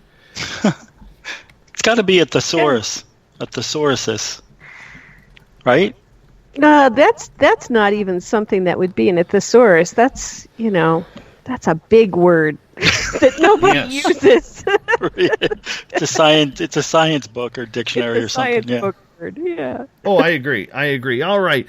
Now, right before the break, we were getting into a question about what if the mainstream media is answering or asking the right questions to those involved in the whole disclosure movement. Joe, we really didn't get a take from you on there. What was the question again? I thought I did answer that. I'm sorry. Well, do you think, though, that the media should be tougher on these guys? Do a little bit more research? Well, yeah. I mean, I've always kind of thought that, but I think that I don't think their agenda is the same as our agenda. I mean, go back and a lot of the old media guys, the media is different. I mean, Larry King's not around anymore. I mean, if Larry King would have been around, do you think they would have let him get on that show? I don't think so. I think it's too controlled. I know you don't think it is, but man, there's just a lot of the same stuff going around, and they've got so many stories they got to do, and I really don't think they're taking it seriously even now. A lot of the people, I believe, are just waiting for someone to prove that it's a fluke still, that it's not real, even now. Anybody else want to comment on this before we go to question number 4? Well, I always think you follow the trail where the money goes. I mean, To the Stars is over, 2.5 million now or something? So I'm not very sure what's going on anymore. I don't know. It's very confusing. You see this footage they gave us on December 16th. It's supposed to be real camera footage, and there's too many anomalies that tell us it's not real, that it's something made up. And then To the Stars, last year was really confusing. Even for us, even for the researchers, who do you believe? This guy's coming out. This one's talking about making movies. Tom DeLonge. I want to make movies and make songs and teach people about, the paranormal and my experiences. But I also want to build a ship that can go through water, walls, and travel through space and time. So we just need a few $1,000,000? No way. They're going to need $1 trillion. They're never going to get it. So something's wrong with this picture. The whole thing is all wrong to me. I don't like it. Let's move on to question number 4 then. And Liz, we'll start with you. Sticking with UFOs and disclosure, it came out this month along with all the stories and everything that everybody's been researching, including myself, that Robert Bigelow, the billionaire defense contractor during 2007 to 2012, was indeed buying up UFO websites to collect information. And during that time had heavily invested into MUFON. If you had a sighting, Liz, or let's say an abduction, would you report it to one of these sites knowing that a government black ops contractor would then have your personal information? Absolutely not. And, Bigelow was doing that in the mid-90s. He tried to buy into the program for extraordinary experience research, and he wanted our private personal information from our experiences in exchange for supporting Peer. Now, everybody can say that the Rockefellers are evil and the Rockefellers are bad, but Lawrence Rockefeller gave to Peer without asking anything in return anywhere for anyone's information. He never asked to meet anyone. He never asked for their stuff. He just gave based on the fact that he thought this was an important story for the world. You can hate him because of his last name. You don't have to like him. But he wasn't trying to spy, and he wasn't trying to own experience or information. Now, the MUFON thing, I never would have given my information to MUFON from what I knew from people back in the 90s and how connected they were. Some people are very connected with the government, and some people in MUFON, my understanding was, and my opinion has been, that MUFON was a way for government disinformation to sort of squelch the signal to noise ratio, that there would be operatives who would come through MUFON. And it appeared that MUFON did that to our group back in the 90s. So, no, I wouldn't have done it anyway. But there are also good people in MUFON and good parts of MUFON. So because it only takes a few bad apples to ruin the whole bunch, no, I wouldn't have trusted MUFON. So, Bigelow, this is nothing new. This is his MO. He wants to own it. He wants to control it. And he wants to be the one who gets any benefit out of it above and beyond whatever Rehabs, My Labs, Black Ops that he was actually also a part of are doing. He wants that for his private good. And that's been known for a very long time. Now, if he ever quotes me on this, too bad, so sad, but that's my opinion about it. No, I wouldn't. How about you, Joe? You have a UFO experience. Let's say you have a landing in your backyard and you're not in this field. Where do you report it to? Or do you even report it knowing that this stuff is going on? Well, I think the first thing I would do is call you and Rich, to be honest with you, and be like, I got something. And then I would put it all over the place. MUFON was supposed to be a thing for people like us. It was designed and first built for all of us for validation, so we could study this, we could look at it. Now they have secret files that nobody can look at. There's too many cases of things where they've just done stuff for money that I've seen. And I'm not talking about some of the people. I'm talking about the organization. I know personally that, I know some things that had happened to a friend of mine just a week ago with MUFON that I couldn't believe. So I don't trust any organization with that money. The people that are going down this chat room, I trust them more than I would any organization with something like that. Now, Aussie Andy does bring up a good point in the Spreaker chat room. Bigelow getting all the UFO reports is old news. He's saying he found out about this about 2011. Yes, that is very true. But it has only been the last month where we have known that Bigelow actually got the majority of that $22 million from the government. And that's when he started his buying spree. So it's very easy to maybe look at this and ask the question, was the U.S. or was Robert Bigelow using that government money to buy these reports that ordinary citizens were having? And if so, in that agreement, did he have to turn over that information to the United States government? We'll never know because he's a private contractor. You cannot ask for a FOIA request or anything along those types of ways. You just can't. We'll never find out. But this is where it has me concerned, Rich, is what is all the potential what ifs that go along with this. Yeah, what ifs. But again, does the government really need to be buying these names and addresses of people who made reports? Nowadays they can just find it, go to the website and wait for people to send emails to the owner and get it that way. But I guess if they want to have a nice, legitimate, legalized paper trail of it, or a trail period, then yeah, people don't know. Like if I wasn't in this field, I wouldn't know that I would be sending my information to MUFON, then it would go to the government. I wouldn't know that because they're not going to advertise it on their website. If they did, I would definitely not send my report there, but I wouldn't. But as a regular citizen, what do they care? What do they know? Oh, that's just normal protocol. So it's very dangerous. I don't want them to have our private information. They shouldn't do it this way. And yeah, go ahead, Joe. Dude, they'll sell and I know this I know this. If you've had an experience, let's say, I don't know, you guys know that I talked to the people at Board Camp Crystal Mine. Mm-hmm. MUFON will sell your contact information to a TV show, to whoever. Really? They will sell, They will sell your contact. They sold Orville's contact information for $6,000. Oh my God! The TV show came down there, used his Jeep, didn't even put gas in it. Now he got nothing from that. Now they're asking him to be a speaker at an event, but he has to endorse MUFON. He said he didn't want to. Then they changed their mind. No, they don't want him to be a speaker now. His place needs to be investigated more. After they did a TV show and saw a UFO.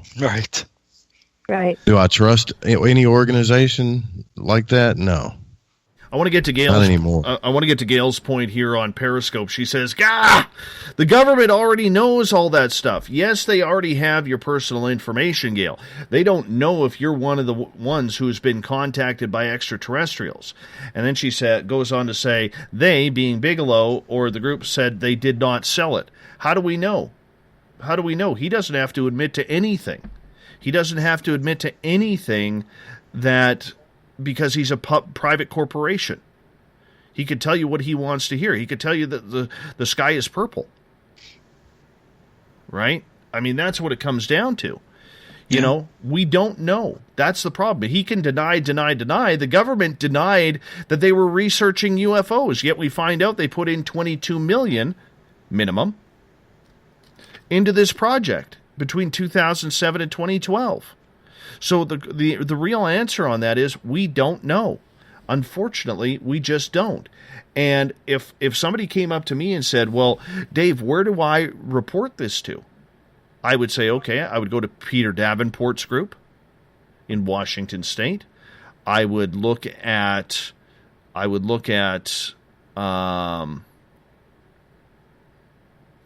other areas. What about NICAP? NICAP was always known to be good. You know, that would be a good place because they didn't do some of the things MUFON did. I don't know if that's held. Rich, do you know? No, I don't know. Not now. I don't know now. Okay. Why should we report it to?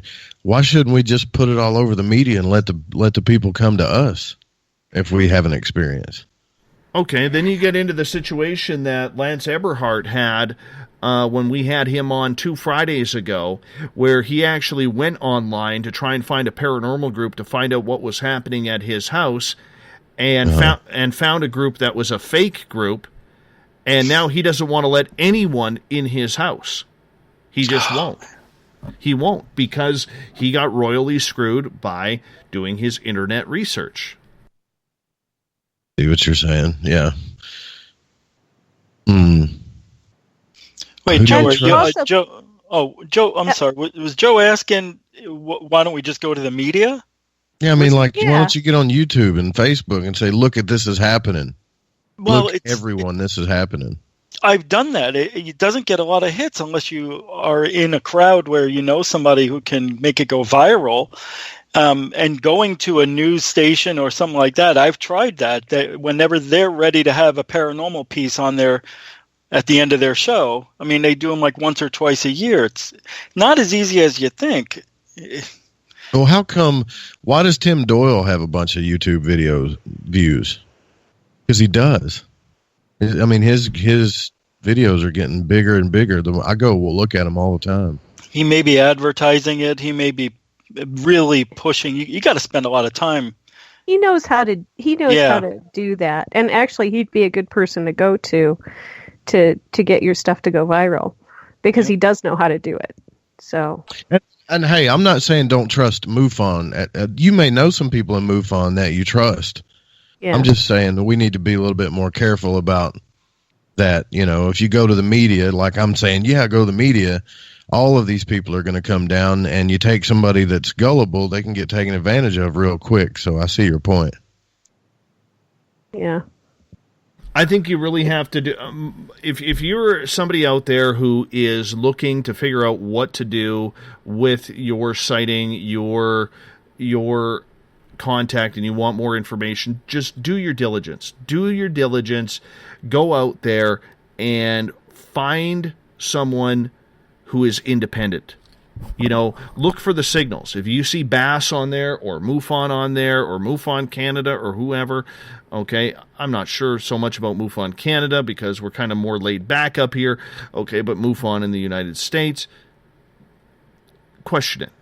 And if you don't feel comfortable, don't give them everything. You know, don't give them your information if you don't feel comfortable. I think that's the easiest way to put it. Try and find someone who is more independent with everything. I think that's the fairness. Could we agree on that? Yeah. Exactly. Because I hate to say that everybody that's in MUFON is bad, because that's not true. And any organization, or like Butch Wachowski's organization, or even the UFOI team, I mean, I guess you do got to do your own research and decide who's better for you, you know? Mm-hmm. Absolutely. All right, let's move on to the next topic du jour tonight. Was it a meteor, or was it something else? A flash in the skies over Michigan still have people something baffled. Else. Can I finish the question, woman? I know, because I looked at it. Sorry. Oh my goodness. You realize that when you go into your high-pitched squeal like that, you know, some of us are wearing headphones. It's painful. I'm sorry, guys. It hurts. My ears are popping now. They're popping. So exciting. I know. Just turn my headphones down. Yeah, I appreciate that. Are you guys still there? What? What? All right. Don't talk low. Was it a meteor? Was it a meteor or something else? Liz, don't say anything. A flash in the skies over Michigan still have people baffled, and strange pictures are popping up online showing beams of light. Was this more than just a meteor back on January 18th? Liz, do you have an opinion of this? Yes, I do. My opinion, based on remote viewing of the site, because my good friend Charlotte, who is an experiencer of sorts, was relatively close to where this happened in Michigan. And when it happened, she was in bed looking out of her window. She wasn't asleep yet. And the sky lit up, and it stayed lit like the Northern Lights. And it was a blue. So basically the sky was ionized, and it was a blue color. And then there was a thunderclap, and then it turned a pink ionized color. And then she went out on her porch to watch the pink across the sky, you know, like the Northern Lights. And then she had this unbelievable desire to go to sleep, which is what happens to me in the presence of alien tech. So I looked at it. I did a remote viewing of it, and I started to see that something was on the ground. There were a lot of beings rushing around trying to take care of it. And then I had this undeniable desire to go to sleep, which is what happens to me around certain alien tech. So somebody lost something and it made a big kaboom and fell in Michigan. That is my opinion from my experience of it, remote viewing it, and my friends' comments on it. Joe, what do you think? Because you did a show on this.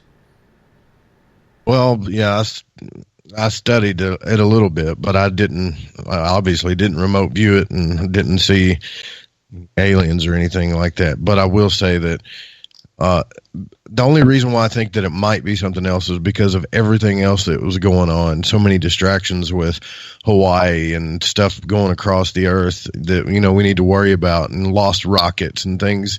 It just seemed like there was a lot of stuff going on, and all of a sudden this happens. But the second thing is that I looked at the natural phenomena of meteorites, and all the real-time footage shows it coming in at an angle.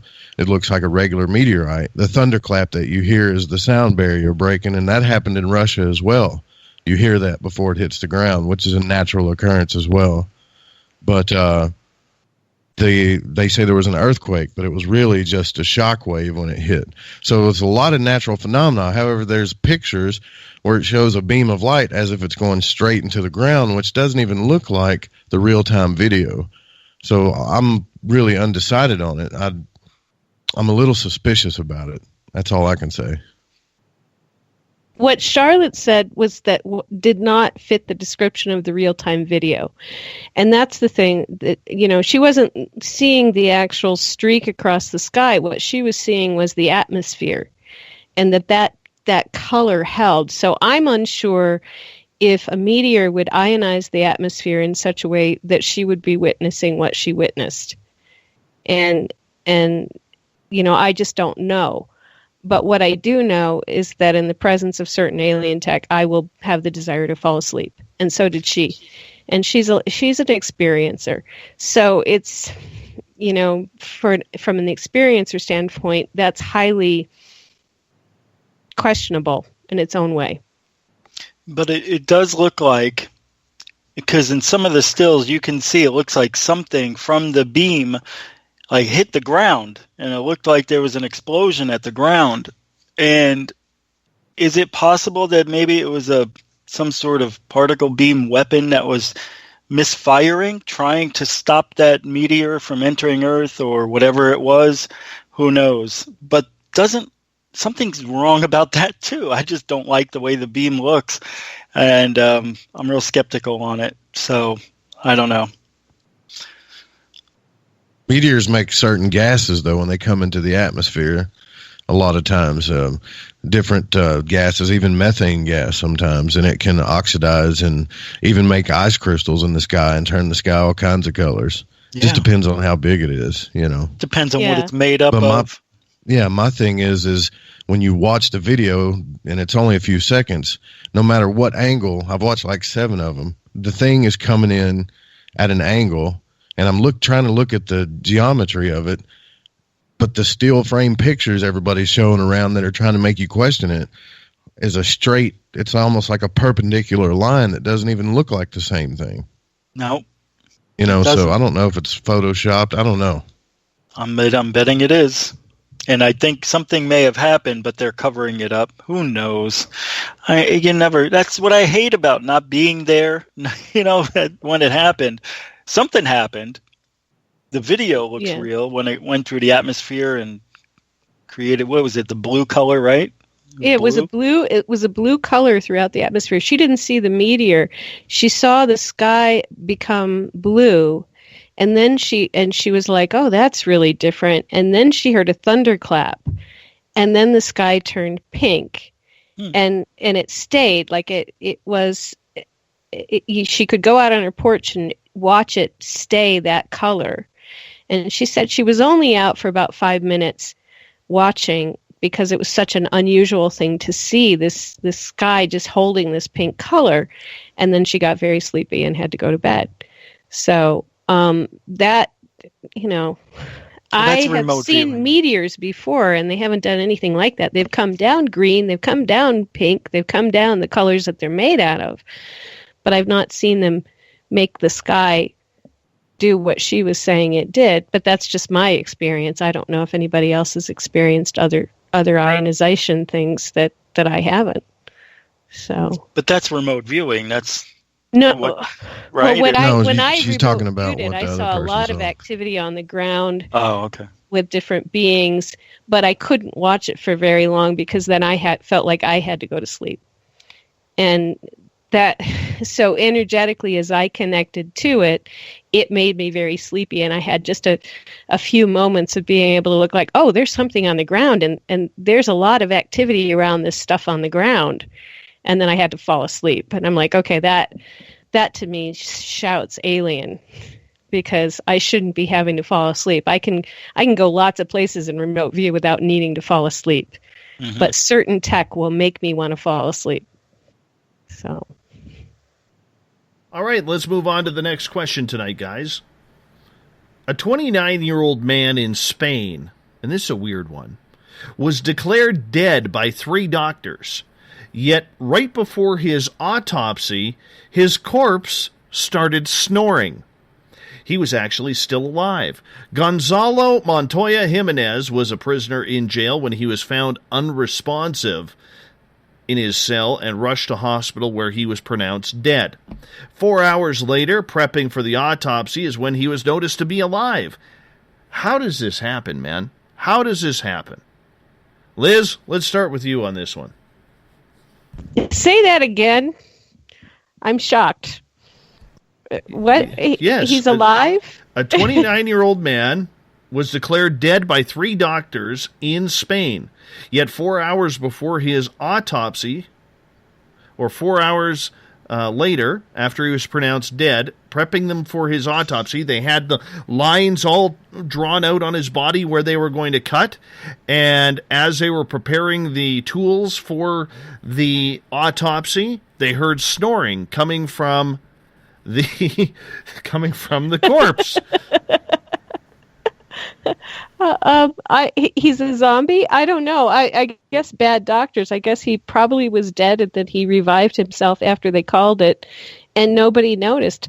My dad died and they were wheeling him out when he woke up and started talking to the nurse who was wheeling him down to the morgue. So, probably he probably just came back to life and was sleeping and didn't tell anybody he was still alive. That's all I can think of. But 3 doctors. I mean, could somebody slow their heart down that low? No, yes. But you can. It can be that low, but they're only going to be calling it within a certain amount of time. Were those 3 doctors spaced out in time? I mean, was that over an hour later, over 2 hours later that the doctor checked, or was it within the first 10 minutes after the first flat line? The story, the story didn't give when they checked him. All they said was that 3 doctors had proclaimed him dead. Preacher, our resident scientist in the Spreaker chat room, says, I think it's a fake news story. I did not get it from a fake news website. Oh, I remember the story. It's not fake news. This has happened in history a few times. It is a weird phenomena, but there are monks that have been known to do this. There's even a case where a woman has practically walked out of her grave.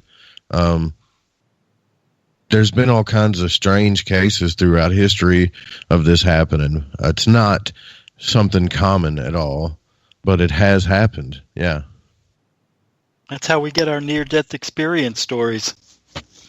People die, right?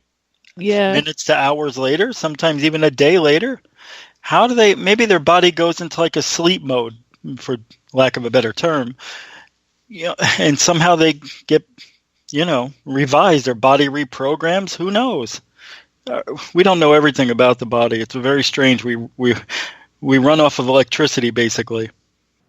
Yeah, it is. We're looking at science. They say the brain is dead after so many minutes with no oxygen. You can only go so long without food. Well, that's been disproven by many a monks, and deep meditation. Did this guy go into deep meditation? I don't know, but it's probably just another one of those weird phenomena that we can't explain, but it has happened before.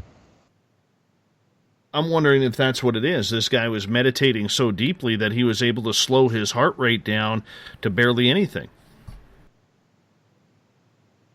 Well, I bet he was dead. I'm thinking if they called him, he would have been flatlined, and he would have been flatlined for some period of time. But I know people who've been dead for more than 10 minutes who are near-death experiencers who've come back. So this whole idea that the brain would be deprived of oxygen and they wouldn't be able to function is not true. It's not. And they teach you that in first aid class. You know that when they teach you CPR and stuff, they tell you that the brain is dead after, I think it's like 10 to 15 minutes or something. 4 minutes. And it's, something like that. There's so many. That's just not the case. I like this comment from Derek at hashtag Spaced Out Radio on Twitter. Were all three doctors Dr. Nick from The Simpsons? That is hilarious. That is absolutely hilarious. I like that one. Yeah, but you have to wonder, like getting to the serious part of this, you do have to wonder whether or not there is some sort of way that this gentleman maybe slowed his heart rate down because maybe, just maybe, he was learning that as an escape route. He wasn't. Yeah, that'd be smart. Be a smart move. Get him out of the building. But did he? Yeah, but he wound up waking up snoring. So I guess it got the attention of the coroner. That very, very true there. But what a way to get out. Yeah. What a way to get out of the prison, and probably, I mean, if they think you're dead, they're not going to have handcuffs on you or even ankle cuffs. They're going to have removed those. I find it also interesting that he's waking up as he's about to be chopped up, and ripped open. He could have woke up any time, but he's waking up just before he's about to get cut into. He didn't wake up. He started snoring. Oh, okay. He started snoring. No, he hadn't woke up yet. That's amazing. Yeah. Well, that's still amazing, though, right at that point. It is. All right. Big debate here. Bazooka Joe wants to come over and deliver a beer and some cheesies. Do I let him? Yes. Yeah. All right, Bazooka Joe, if you want to pop by, you got to come down through the downstairs door, and that way we can show everybody Bazooka Joe on camera. Yeah. So, all right, Bazooka Joe. He's okay. Yeah, Bazooka Joe's good people. So is his wife, Bazookette. His daughter, though, Katie, she bugs me with gnomes. She does. She bugs me with gnomes. So if Adam Katie's trouble. Katie is trouble. If Adam wanted to come over, you'd say gnome, gnome, gnome, gnome, gnome, gnome, gnome, gnome, add gnome. If Ad Gnome from the chat room came over, he'd have to stay outside. I mean, I'm sure the SPCA will get mad at me for that. I bring my dogs in, I bring my cats in, but Ad Gnome would have to stay outside in the fenced part of the yard. That's just where I'm going with that. All right, we got Dead Guy out of the way. Let's move on here to our next question in tonight.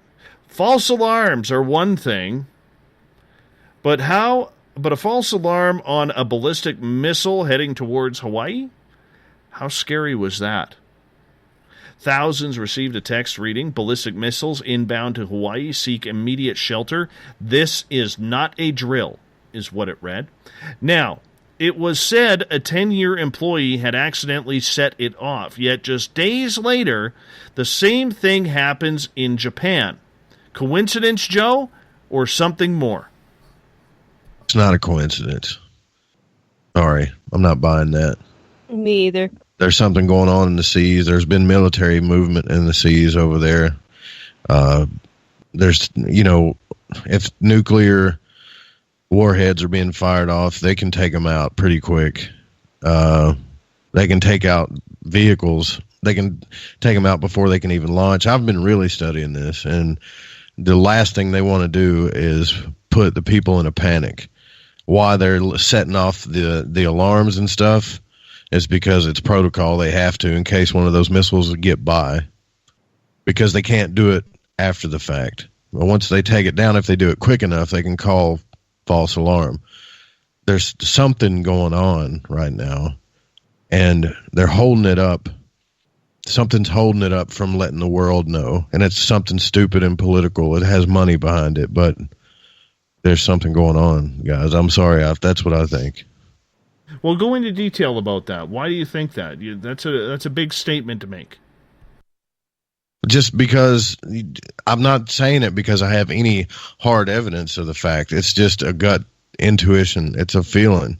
You know, everything that politicians in the war machine has shown me and my father and his fathers and how they do things and how the media covers stuff up. It's a whole new ball game when you're launching nuclear warheads, especially ones that can reach our country. And we don't want, America's politicians don't ever want to show a sign of weakness. They don't want us panic in any kind of way. There's a lot going on over in the Middle East.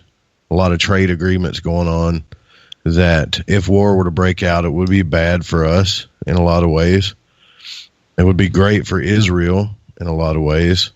There's a lot of, it just doesn't feel right. These things, this is one of those times where I don't necessarily think I need proof to know that something's not right about this. But again, I can totally understand if somebody doesn't agree with me. Well, it's just too great of a coincidence. You don't see any of these warnings. I don't see it my whole life.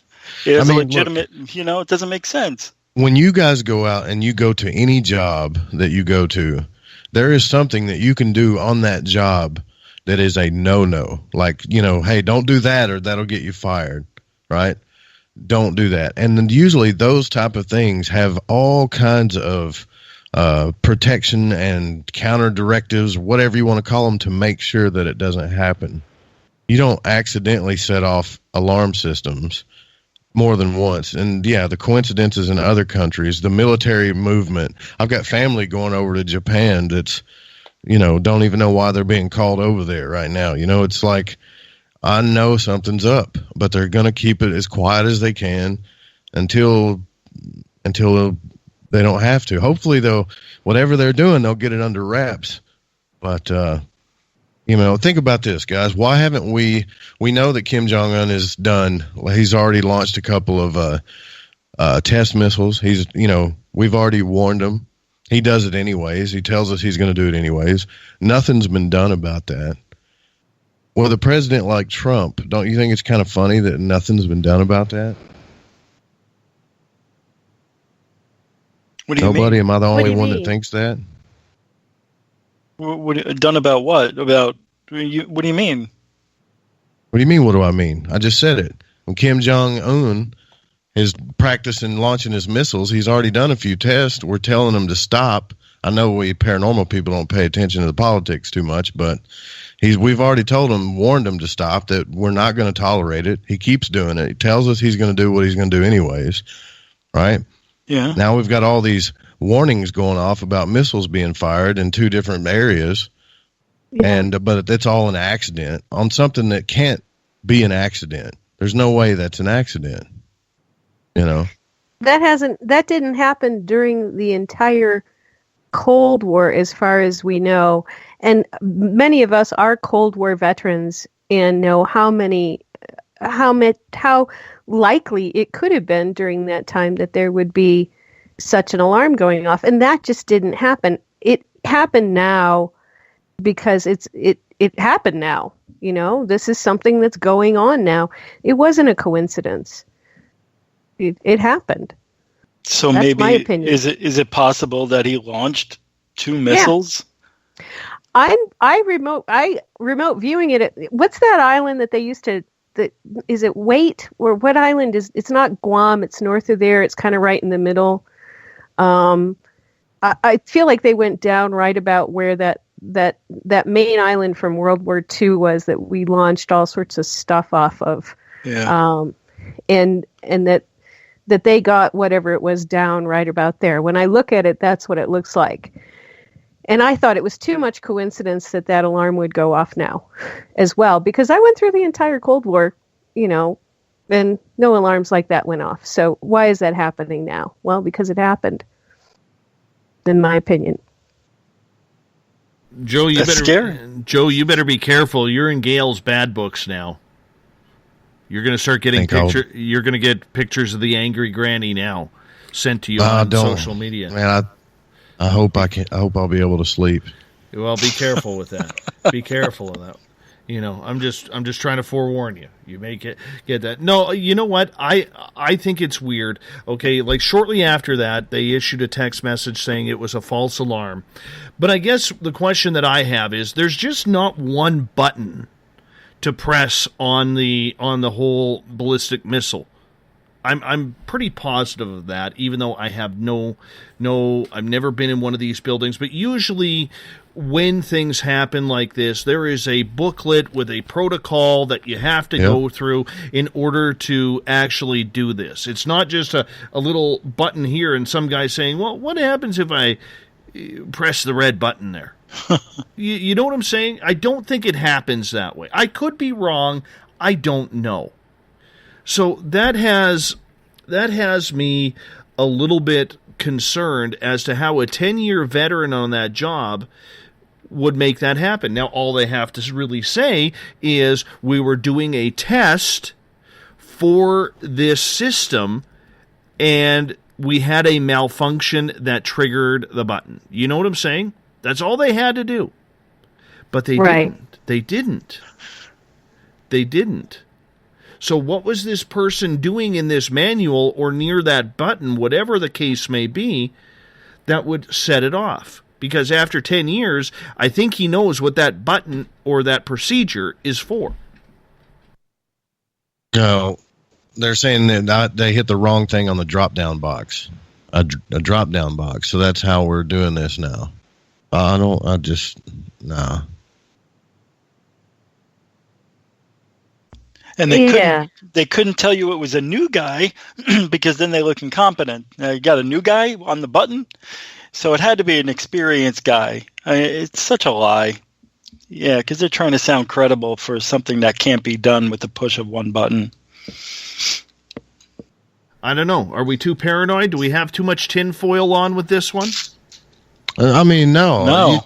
When alarms are set off that's saying this is not a drill, it wasn't just some sirens or some alarms. There was also, it went across the national broadcasting system on certain TV shows and on certain people's phones and stuff. The governor was fumbling around with his Twitter trying to tell everybody it was a false alarm, but why are you using Twitter anyways to that? But all I'm saying is this is, if you just think about this logically, of any job you've ever worked, there's always something that you could get fired for, and those things are usually protected by protocol, like you're talking about. Not just something where you can lean on a wall and accidentally flip a switch or accidentally click a drop down arrow. This is not a small thing. It has to take more than one step to set one of these things off, and I'll have to look at everything again, but there's a lot of details about this that add up. I mean, reports of explosions over the ocean, there has been a report over it, but it's been debunked, right? But there was also one a few years ago that there was a report over explosion in China that, the government debunked, that they actually found out later that it really happened, But since it was almost 10 years ago, it doesn't matter. But the fact is they're covering stuff up all the time. We have covert military operations happening under us all the time. And the last thing they want to do is send everybody in a panic. But if one launches or there's a threat to one to launch, they have to initiate the warning, because by the time it gets here, it could be too late, It's easy to drop it out of the sky or kill it where it's at and say, well, never mind, that was a false alarm. That's what makes sense. I'm Yeah. telling you guys right now, I have officially put my tinfoil hat on. I see it. Well, here's an alternate theory I had when I first heard it, which was if I say I was a radical leftist, say just, hypothetically I was a radical leftist who wanted to prove the point that we were not ready for a nuclear war. And my job was to do the button. I might, given certain meetings that I had heard around the office, go ahead and push the button to prove the point that we weren't ready for such a thing to happen. However, that's not what I'm seeing happening here. I'm just saying, if I happen to want to make the point that we're not ready, I would push the button if I were a certain sort of person. So, that could be an alternate theory that I actually had when I first heard of it happening, which is that either happened or somebody pushed the button to alert us that it could happen and we're not ready for it. But it's not a coincidence either way. However, the other thing I see is that it is what Joe is talking about. When I look at it, that's what I see psychically. So anyway, somebody could start pushing buttons to prove the point that we're not ready, and we really need to pay attention to this problem. Somebody, Rich has a question on Periscope. Do you really have a real point under that hat? No, Rich Giordano, it is my antenna, just in case, okay? It is my antenna. So for those of you in Radioland, I've officially put my tinfoil hat on. That's the funniest looking one I've ever seen, actually. You know what? My daughter made it for me about 1.5 years ago, so that's why I wear it. And that's why I have it. Yes, it looks a little odd, to say the least, but she made it for me, so I'm sticking with that. My daughter made it for me, and I'm going to have some fun with that. You know what I'm saying? As long as it works, yeah. Well, I don't know if it works. I don't know. It may not be a false alarm. It may not have. They may not have really launched a missile, but I think that 2 different false alarms within minutes on 2 different sides of the planet is not weird. Saying that something was launched, but I think it happened on purpose. I think it was a real test to see a reaction or to see if their systems did work. I mean, we know the military is being moved over there. There's a lot of Hawaiians that can attest to that as well. Well, also, you don't want to cry wolf with these warnings. You don't want to get the citizens used to this and just another fake warning, like they did with all the tsunami warnings, and then people didn't believe them anymore, and then all of a sudden a real tsunami happened. On the beach. Yeah. Right. So you don't want to cry wolf. So I don't think I think this is. I think something really happened. Let me throw this out here, guys, because we really haven't discussed it tonight at all, really. Do you think that this could have been a cover-up for some sort of North Korean hack on the system?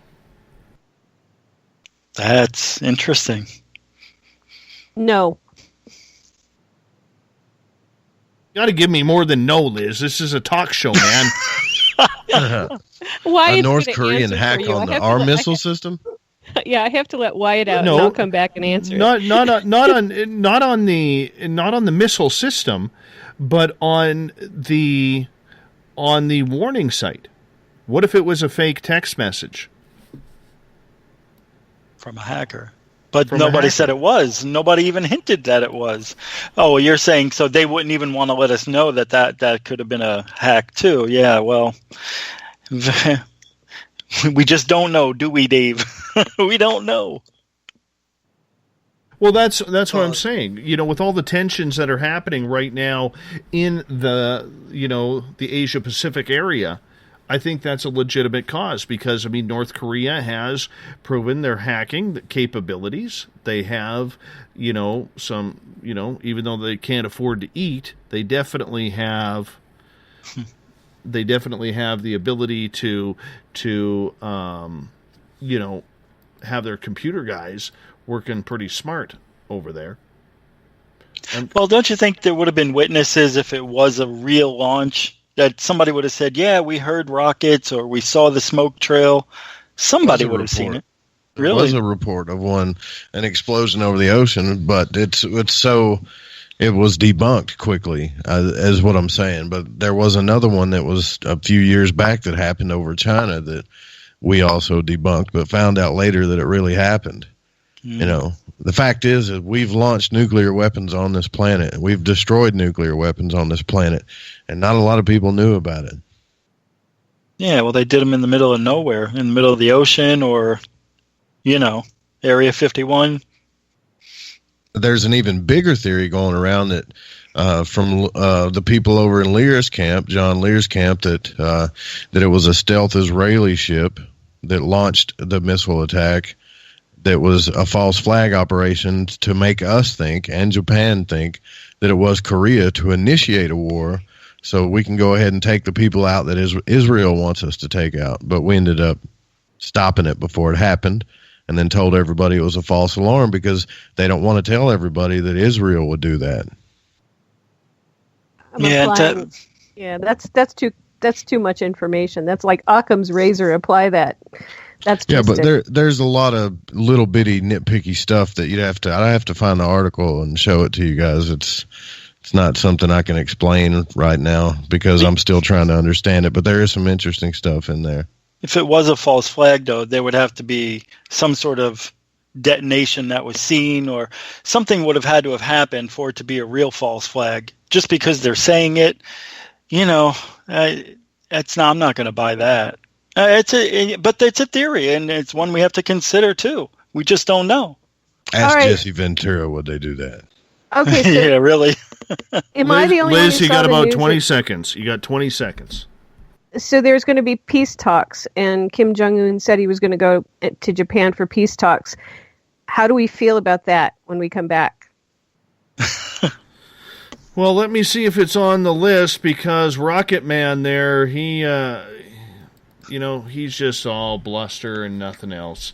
But we'll get more into that later on in the show. We have the SOR Paranormal Round Table, 2 hours down, 1 hour to go with Elizabeth Anglin, Joseph the Roop, and Rich Giordano. All good friends of this show, all great radio hosts. And we're going to go with hour number 3 and the thought of the day and your questions right after this. Looking for a place to advertise at a very reasonable cost? Look no further than Spaced Out Radio. SpacedOutRadio.com has an advertising tab that you can click to check out our daily, weekly, and monthly packages to play on the radio, or our website including social media. From commercial spots to banners, we have it all. Check out our competitive pricing today.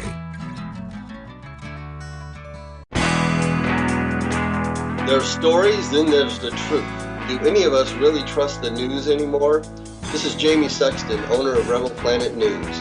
The third Thursday of every month, I appear on SpacedOutRadio.com to bring you the truth you deserve, without mainstream media lies or alternative media fear-mongering. We'll get to the heart of the story and deliver the truth you are seeking.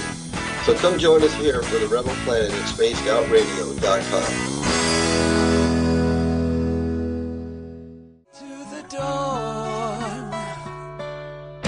We are lighting the void on Saturday nights on Spaced Out Radio. Hey, this is Joe Roop, and I'm hanging out in SOR headquarters every Saturday night, bringing you the latest news when it comes to the weird and strange. Bigfoot, occult, UFOs, ghosts, and everything in between, I got you covered. You can tune in to SpacedOutRadio.com starting at 9 p.m. Pacific, midnight Eastern Time. Come travel into the void with us on Spaced Out Saturdays. Not ready for bed on Saturday night? Right after Spaced Out Saturdays, hop on over to S4 with Corey Ruiz and me, Eric Cooper from Forest Moon Paranormal. With S4, there are no limits to what we try and uncover. From government conspiracies to helping clean up the paranormal, no topic is safe on S4.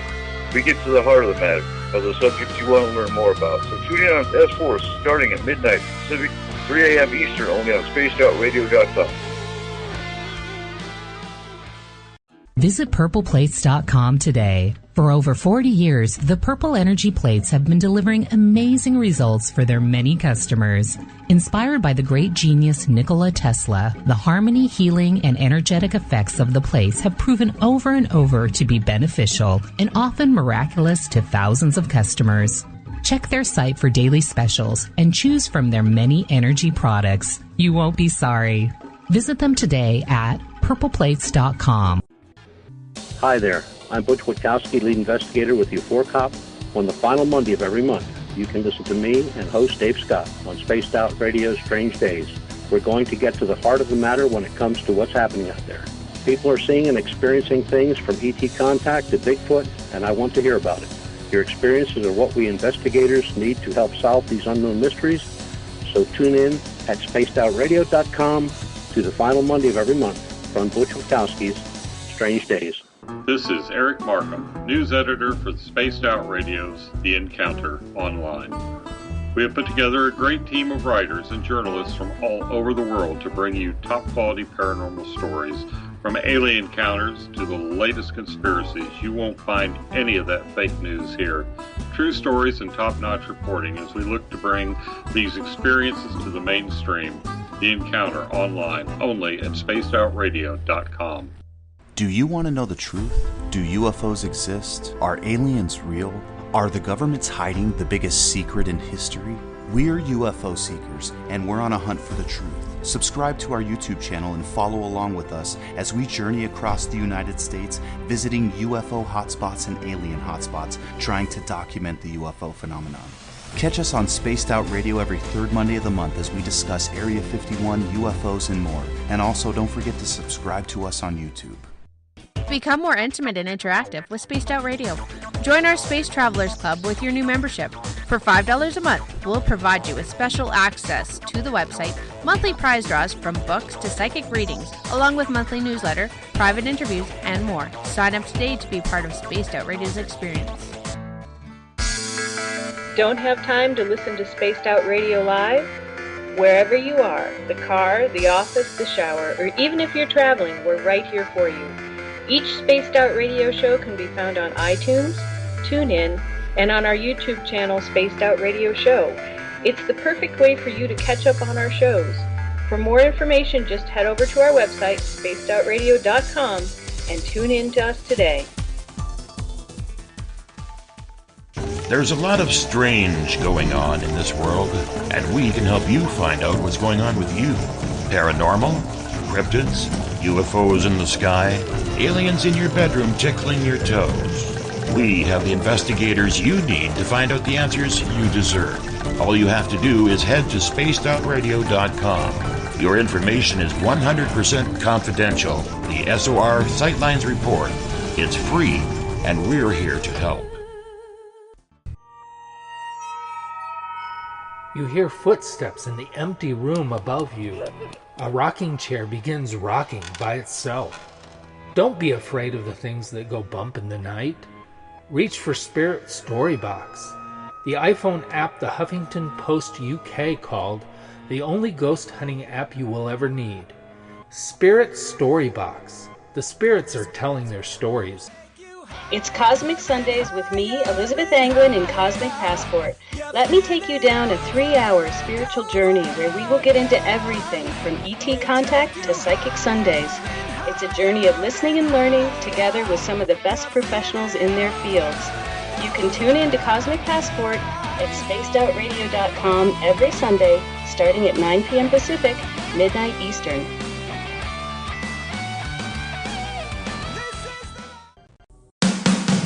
The views and opinions expressed by tonight's guest and topic of discussion do not necessarily represent the official policy or position of Spaced Out Radio, Spaced Out Weekend, Spaced Out Radio Limited, its hosts, syndicated carriers, or anyone associated with this broadcast. You're listening to Spaced Out Radio with Dave Scott. Follow Dave on Twitter at Spaced Out Radio and hashtag Spaced Out Radio, and on Facebook, Spaced Out Radio Show. Now, back to the program. Welcome back to the third and final hour of Spaced Out Radio. Tonight, I am your host, Dave Scott. Great to have you with us. The weekend crew comes on in while I am out finding my zen and chi in the forests of British Columbia. I got my snow boots all ready to go as we have Spaced Out Saturdays with Joe Roop starting at 9 p.m. Pacific, midnight Eastern Time at spacedoutradio.com. We also have on Sunday Elizabeth Anglin with Spaced Out Sunday's Cosmic Passport. Same time, same place at spacedoutradio.com. We want to welcome in everyone listening in on WQEE 99 Rock the Key down in Noonan, Georgia, home of The Walking Dead. We are live as well on the United Public Radio Network, 107.7 FM in New Orleans, and over 160 countries around the world. We are also live on the Fringe FM, Renegade Talk Radio out of Las Vegas. And if you're listening in on Revolution Radio, remember, the Double R Machine is a donation station financed by you, the valued listener. Head on over to freedomslips.com or revolution.radio and donate today. Bill Cardwell has set the password for tonight in the SOR Space Travelers Club. Obdiplosteminus. Obdiplosteminus is your password. Nobody knows what it means or how to use it in a sentence, but Bill sets a password each and every night right here on the mighty SOR. Now, if you want to follow us on social media, you can watch us live right now on periscope.tv. Hi, everyone. And we got Bazooka Joe here. Come on over here, Bazooka Joe. Bazooka Joe showed up here. There's Bazooka Joe. Bazookette and Katie are watching right now. Hi, everyone. Good to see you. We're also on Twitter at Spaced Out Radio. Give our Facebook page a like, Spaced Out Radio Show. On Instagram, you can follow me at Dave Scott, SOR. Subscribe to our YouTube channel. Go to youtube.com/Spaced Out Radio. If you want to connect with us, that would be great. I would appreciate that. You can also listen to us on iHeartRadio in the United States, TalkStream Live. Tune us in on TuneIn, download and subscribe to this show on iTunes.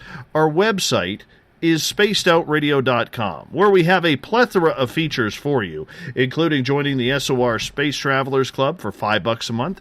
You can rock out to some Bumblefoot, shop at our Spaced Out Radio store. Read up on the encounter online with everything strange and paranormal and odd. And you can watch great videos from UFO seekers and Contact TV and so much more. Not only are we joined in hour number 3 by Bazooka Joe, who's right beside me. I'll move the camera over so you can get more Bazooka Joe and less of me. But we got the Preacher, who is a little bit late running into tonight's show. And the reason why the Preacher is late is why? Why are you late, Preacher? Oh, a little bit of FMP business, I guess. Then we were a little busy at the top of the time at midnight.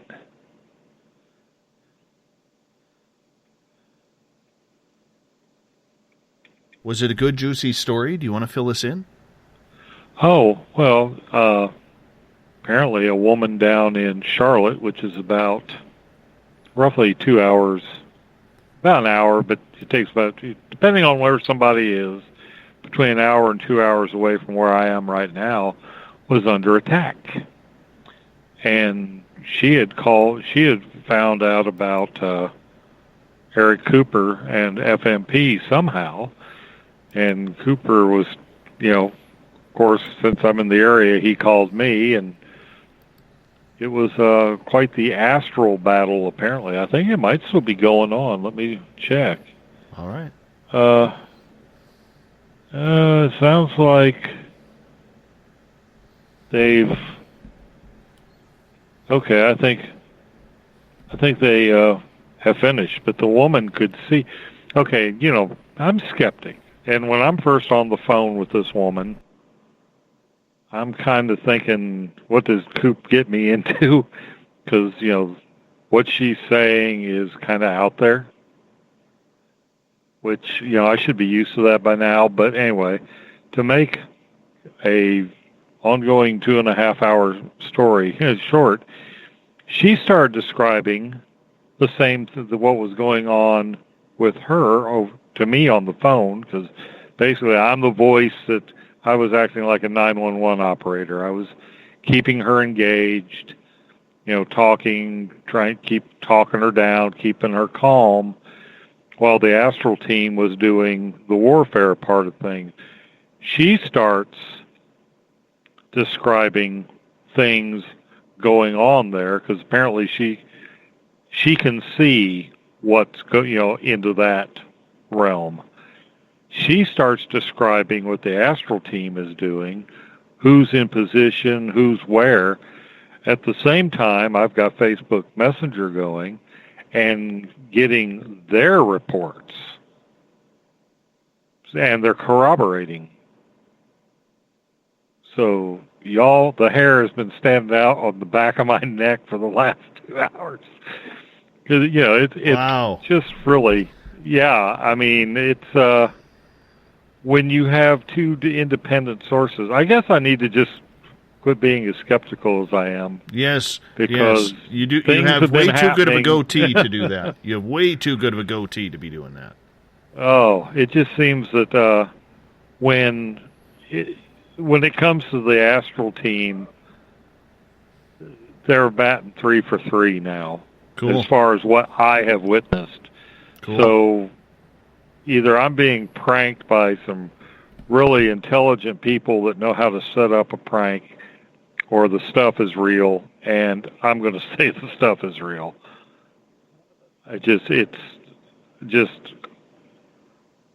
It's paradigm shifting when things like that happen.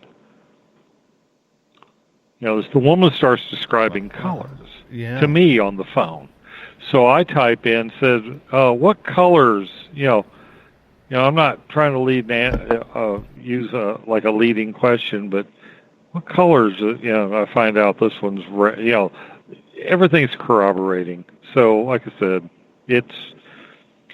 I felt really bad for the woman because, I'm kind of cold.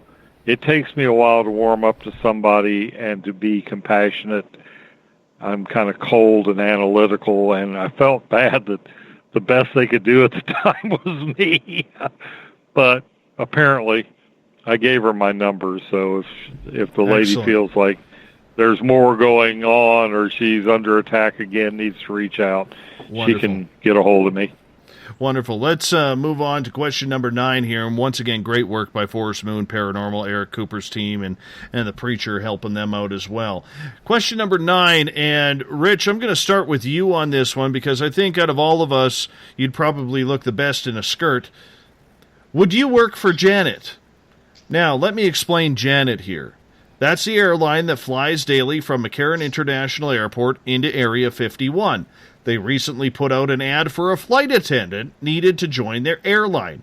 You must have top secret security clearance and serve a mean cup of coffee at the same time.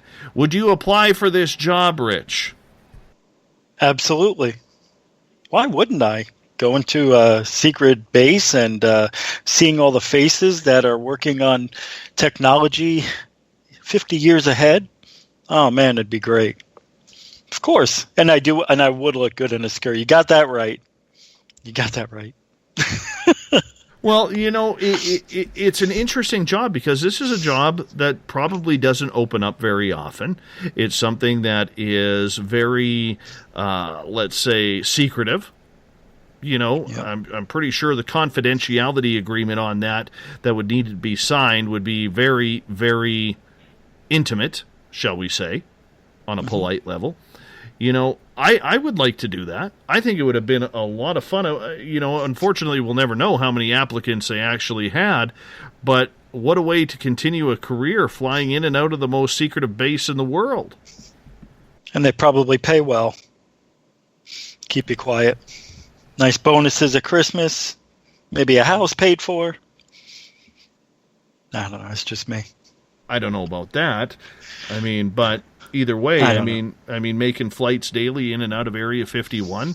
If some way, somehow you could get a nice picture of that would be cool. Go to jail. Yeah, it would be interesting, but there hasn't been any pictures yet that have come out of those airplanes, has there? That we know of. None at all. None at all. Yeah, None at all. Do they white the windows out or darken them so people can't do that? I don't know. Does anybody know? I don't know. I think their security agreements, especially after Bob Lazar, has probably tightened things up. Where if you screw around or you decide to say what's on there, that it's going to get a little ugly. Liz, how about you? Would you apply for that job? Oh yes, I would. And then I would do terrible, terrible things with everyone on every plane I was on. And then I would remote view all their jobs because, then I'd have a target. So I'd know who to, ooh, that one's interesting. I'll target what he does. Oh, the things I would do with that job. Dave, stop talking about it. I want to go directly to where the hidden alien craft are and steal them afterward. I'm looking at an image of a Janet jet, and their windows look like standard. Some of them are closed, some of them are open. I think it depends on who's in the seat. So apparently they trust their employees not to break the rules. They just look like standard aircraft. Well, I guess they would have to if they're landing at regular airports, right? So they don't want people to keep an eye on them with those windows like that. Who knows? That's good to know. It's a regular plane, and people, everybody's going to know who's getting on the Janet flight. It's not like it's secret who's there. It's just nobody talks about what they do or which group they work in, and that's. But yeah, I'd work there. Joe, how good would you look in a skirt? Come on. I don't know. I wouldn't. I would do the job, yeah, but I don't know if I'd wear a skirt or not. If that is a prerequisite of the job, I may not make it. Well, you never know. I'm sure you got a healthy set of ham hocks there in order to walk down the aisle, man, and serve a mean cup of coffee. You just keep my ham hocks out of your mind,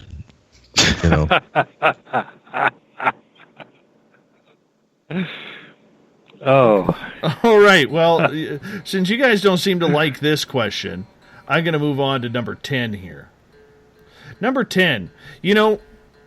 I've said this many a times on this show. I think scientific study is important for the present and future of mankind. I really do. And I know I've given science a big, big question mark at times. But what I can't handle is money being wasted on what, I personally consider useless studies, like this one. Researchers at Queen's University Belfast recently, as this month, conducted a study showing that female cats are more likely to be right pod than male cats. The study watched 44 cats, 24 male, 20 female. Now, we've brought up useless studies before on this show. I don't know how much money they wasted on this, but I do know this. $1, way too much. Apparently, the reason for this study is to show pet owners how to deal with their animals' stress. Your thoughts on this, Joe Roop? Is this a paranormal roundtable? I mean, we always do strange news on here too. Okay, so you're wanting to know if I think that they should be wasting money to figure out righties and lefties on cats? That was the question. Absolutely, it's a waste of money. I would love to evaluate, but I don't see the point in evaluating. Oh, it's a waste of money. I want you to evaluate, though. I mean, that's all we do is waste money. We got missing money, and I mean, for all those things could be fronts to launder money. I mean, everybody.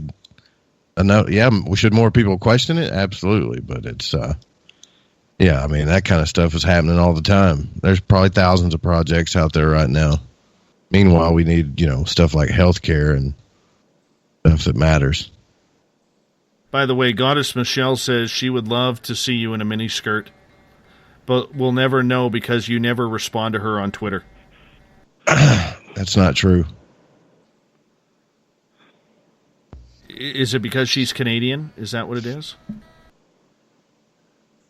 What are you doing, Dave? What is this? I love Canadians. You know that. You need to... Here, I'll talk for him. Yes, Dave, it's because he's Canadian. Sorry, Michelle. Anyhow, I'm going to get to Preacher on this one because he's a cat lover. He's a cat lover, and he is someone who, absolutely adores his cats. Preacher, you being a cat lover and a scientist at the same time, is this study a waste of money once again by a university when it really doesn't matter? Hell yes. That is so ridiculous. I mean, of all the things they could study, whether a cat is right or left-handed, that's ridiculous. The cat is not going to write anything. I mean, I mean, how do you even determine something like that? Which paw it scratches the litter with? I mean, and I don't know. I just think that's another one of those studies. Like if you, what was it? We were doing the one where they raised all the cane about doing Bigfoot research for $1,500 and spent how many thousands to discover whether rats could get addicted to cocaine or something like that. Yeah, definitely a waste of taxpayer money. Or does it matter? Does it matter to you, Preacher, if your cat BB is left or right-handed? Not a bit. I never even thought of that before now. I just, it's, no, just no. Somebody just really scraping the bottom of the barrel for trying to save their job, I guess, publish or perish. But you said it was... But Dave, you said it was to determine their stress level. I'd like to know how. The article did not actually say that. It only was saying, that was the meaning behind the study. Oh, okay. Now whether this is fake news or not, it's still relevant because we have seen and we have brought up on this show many a times about how many useless wastes of money, like the $380,000 to walk mountain lions on treadmills.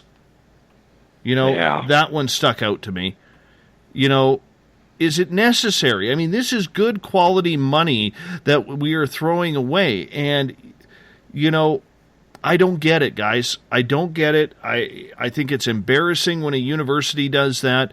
And yet, like Preacher said, the university in New Mexico, I believe that's close to you, Liz, if I'm not mistaken, getting absolutely torn a new one for putting money into a UFO, a Bigfoot conference and a research. And it was, well, the thing about that's so stupid is that was the chairman's discretionary funds, and discretionary. And it's okay if he wants to use his discretionary funds to put on a Bigfoot conference and go do a biological study, show people how you would actually study Bigfoot. The people who don't want someone to do that with their discretionary funds, I would be careful of them. But to prove that female cats are not in their right minds, think about that for a second. That's really all that proved. Female cats are not in their right minds. Who cares? We don't care which side of their brain they're using. It's not important. Females are in their right side of their brain. Oh, yeah, you guys already knew that. Did I say that out loud? Uh-oh. No. Every 28 days. Right. Right minds, we're not. But no right-handed people are. But who cares about cats? It doesn't make any difference. My issue is I really believe in discretionary funding for academics because otherwise corporations own research. And when you get an academic that has discretionary funding, and usually it's only $5,000 or $10,000, and they use it for something novel and new and as a teaching device, you really get people interested in science. You get people interested in learning about the truth of the world, how the world works. And when you have politicians get involved and say, oh no, how dare you use your discretionary fundings for a Bigfoot conference, what we have is censorship. We have academic and scientific censorship at that point, and it becomes like 1984, which it's becoming like anyway. But how can we move forward and have real science when you have politicians saying nobody gets to do anything that's not approved, and even if it's discretionary funding? And that's what happened in New Mexico, and that's a real problem. Now, stupid research, the politicians should go after that. We don't care that the female cats aren't in their right minds. Or if we do care, tell us why we do. I don't understand it. I mean, there are millions and millions and millions of dollars going to research that's funded by corporations to prove that their products aren't dangerous. There's a guy on it that's done studies on frogs, and Eric, you probably know which herbicide this is or chemical it is, but basically it causes genetic changes in frogs, and they canned the guy, the academic researcher who is proving that this product does cause reproductive changes in frogs and it's not good. And it's Roundup. Yeah. It's a commonly used herbicide, Roundup. It causes frogs to be born with extra appendages. It causes entire generations to be born not only malformed but infertile. And, to a lot of people, frogs are just these bug-eyed, creepy things. They eat a lot of bugs. Mosquitoes, between bats and frogs, you want them in there because they'll eat the frogs eat the larvae of the mosquitoes so that they don't hatch. So frogs are very, very important to the ecosystem, and that Roundup crap is destroying generations of them.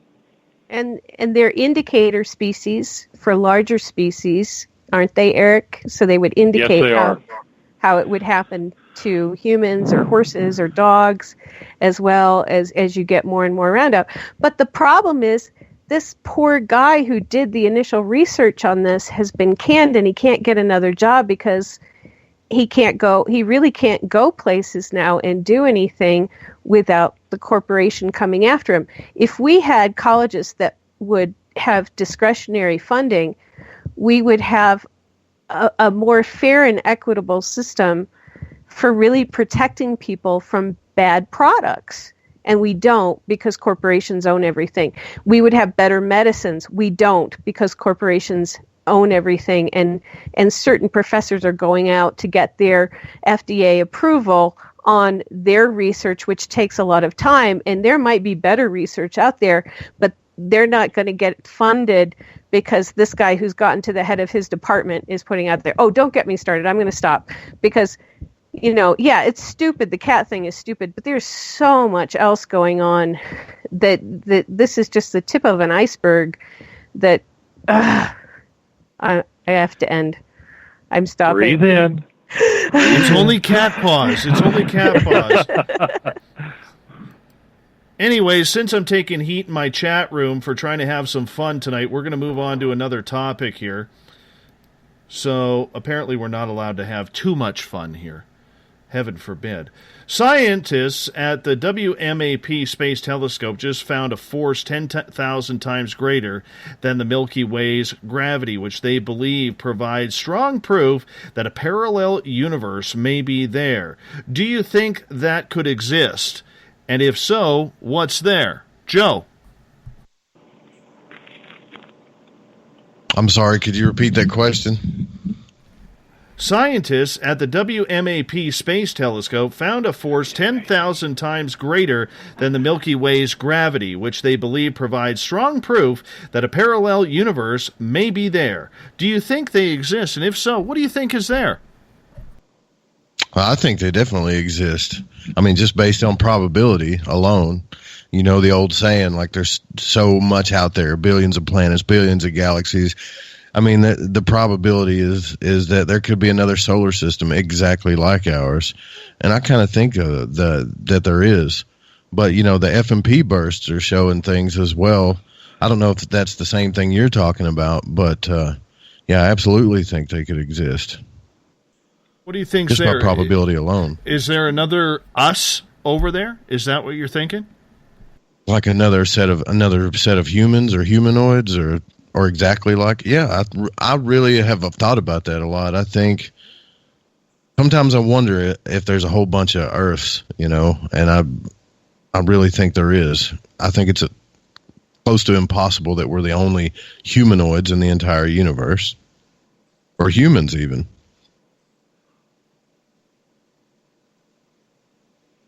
How about you, Liz?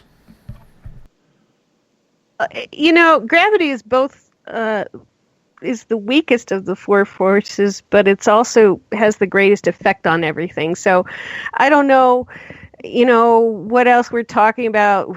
You know, when you're saying it's what was that, 1,000 times stronger than gravity?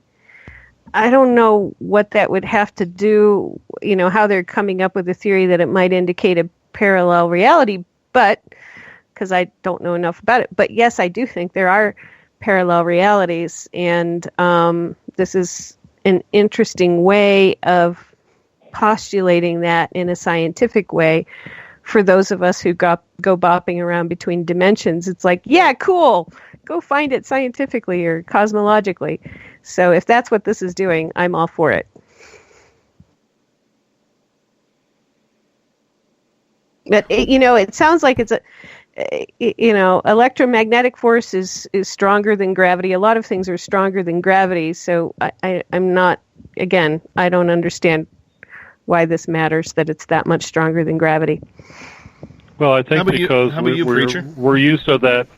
Well, the idea of something stronger than the black hole that is at the center of our galaxy.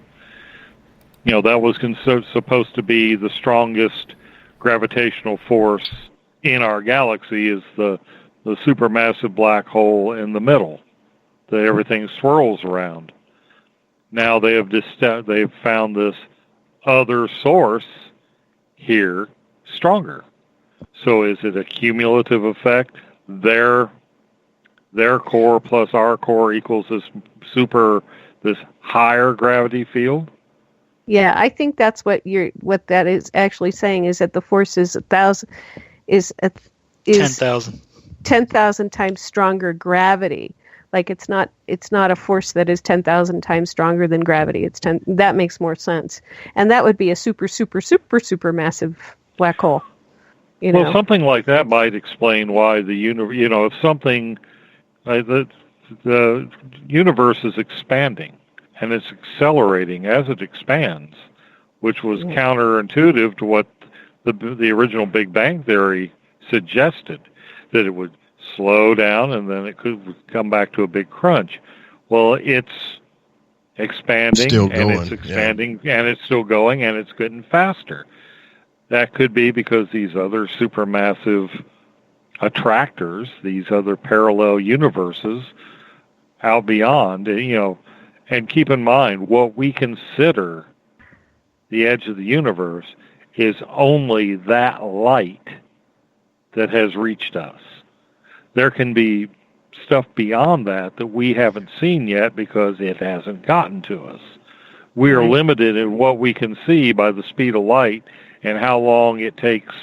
You know, that's our event horizon. That's our field of view in the universe, is how many light years to our position. I thought they used. So there could be these other massive gravitational wells, and that's what's pulling us. I thought they used the cosmic microwave background now, where they've actually mapped it out. Or it's still speed of light. You don't go faster than the speed of light. It's even though they can use that background radiation, but it still is a light. It's still part of the electromagnetic spectrum, and it is still constrained by the speed of light.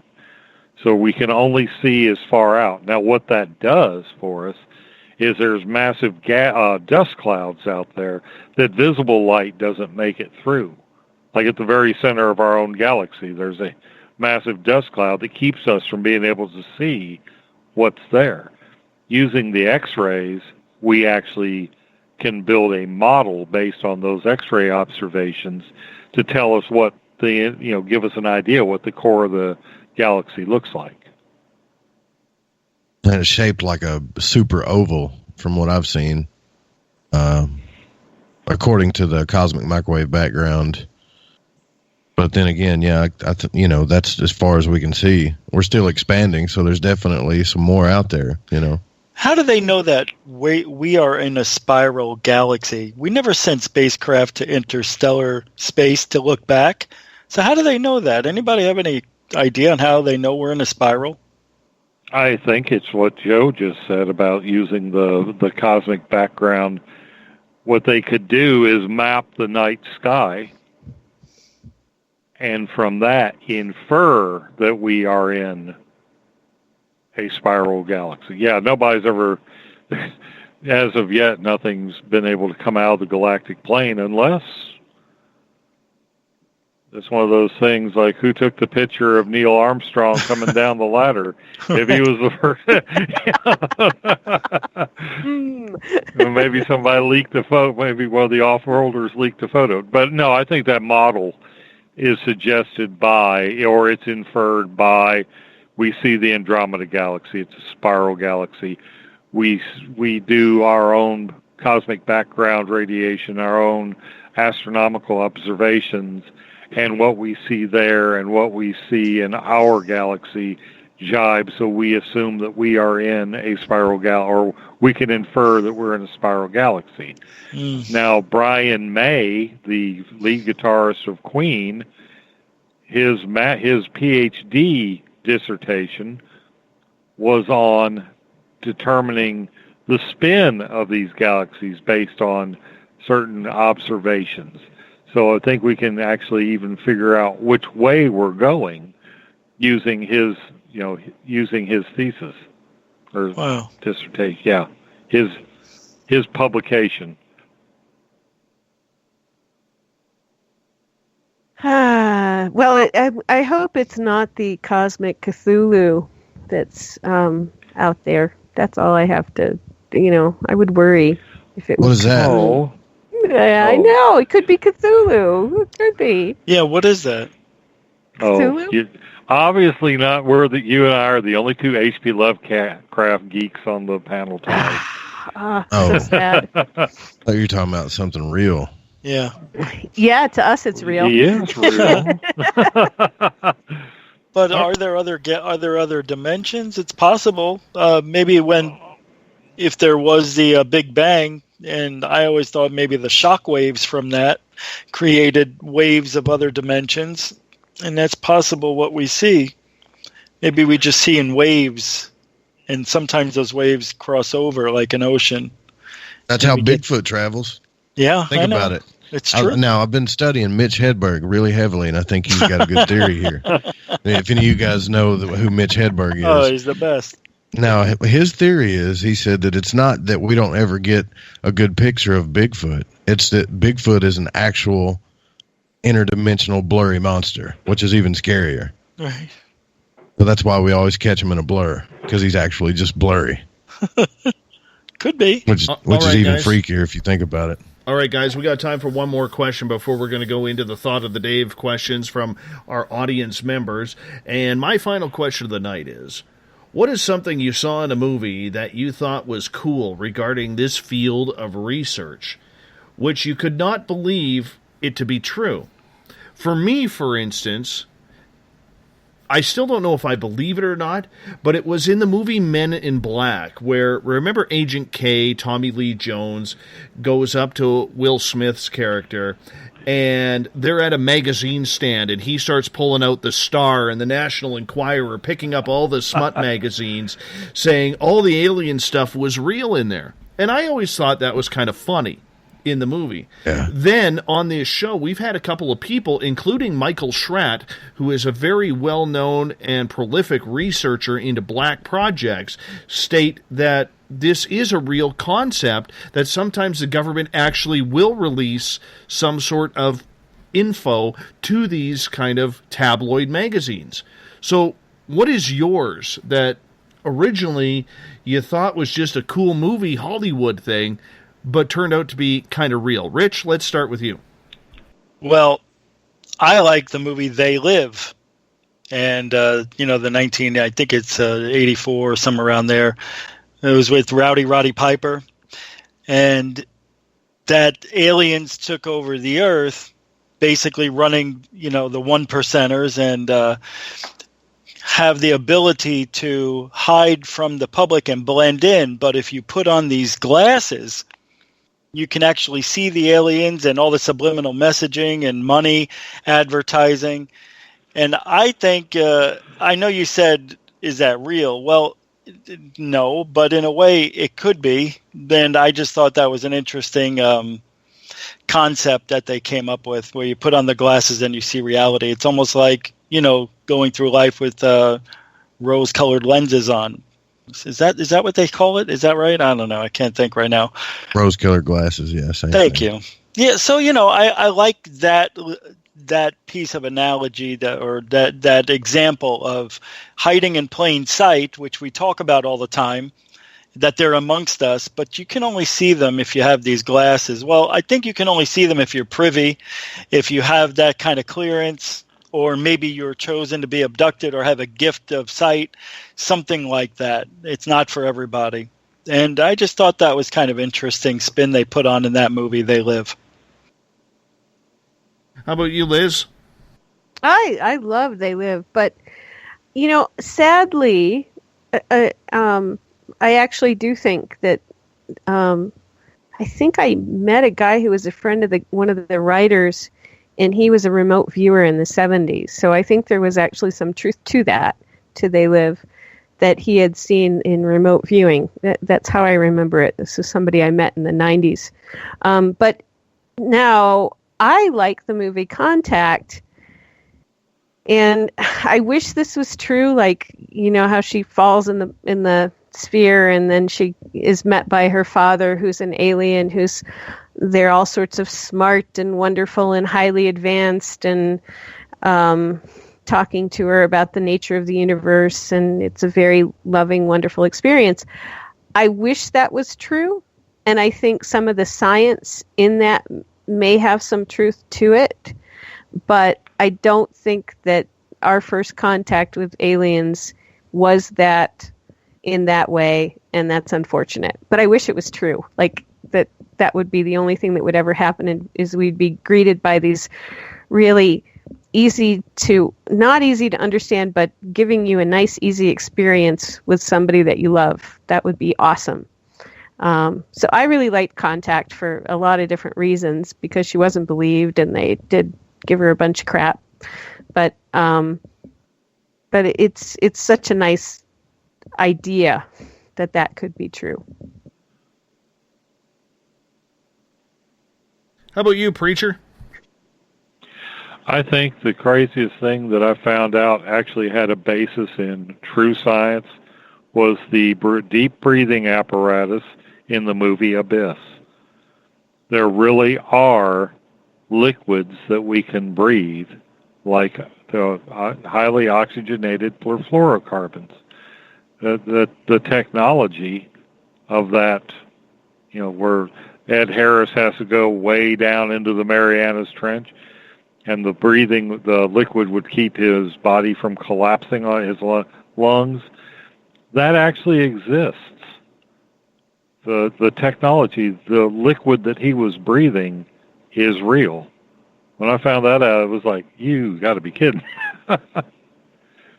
I don't think I could overcome the gasp reflex to use the technology, but it's out there. It really does exist. I never knew that. I was in a group of abductees who were submerged in that, and I met some of them afterwards. And it does. You think you're going to die. Like you try not to breathe it in because you think it's going to kill you, and it doesn't. It's really cool stuff. Yeah. Once you get past that initial panic, well, the body remembers. I mean, we breathe, like they said in the movie Abyss, we breathe, we sucked amniotic fluid into our lungs when we were babies. Yeah. Oh, yeah. We were getting our oxygen to the umbilical cord from our mother, but still, just the idea of the diver in me would really try. I think I would try it. I would panic and I would crap myself that first breath, but I would try it. And watching him go through that gag, man, I felt like I was in that mask.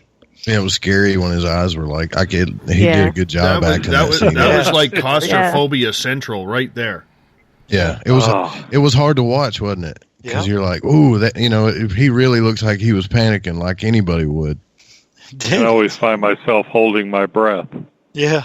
And that scene where he's run out of the gas, the fluorocarbons run out of oxygen, and they're rushing him to that chamber.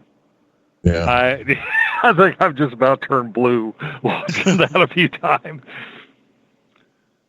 How about you, Joe? You get the final say before we go into the thought of the Dave.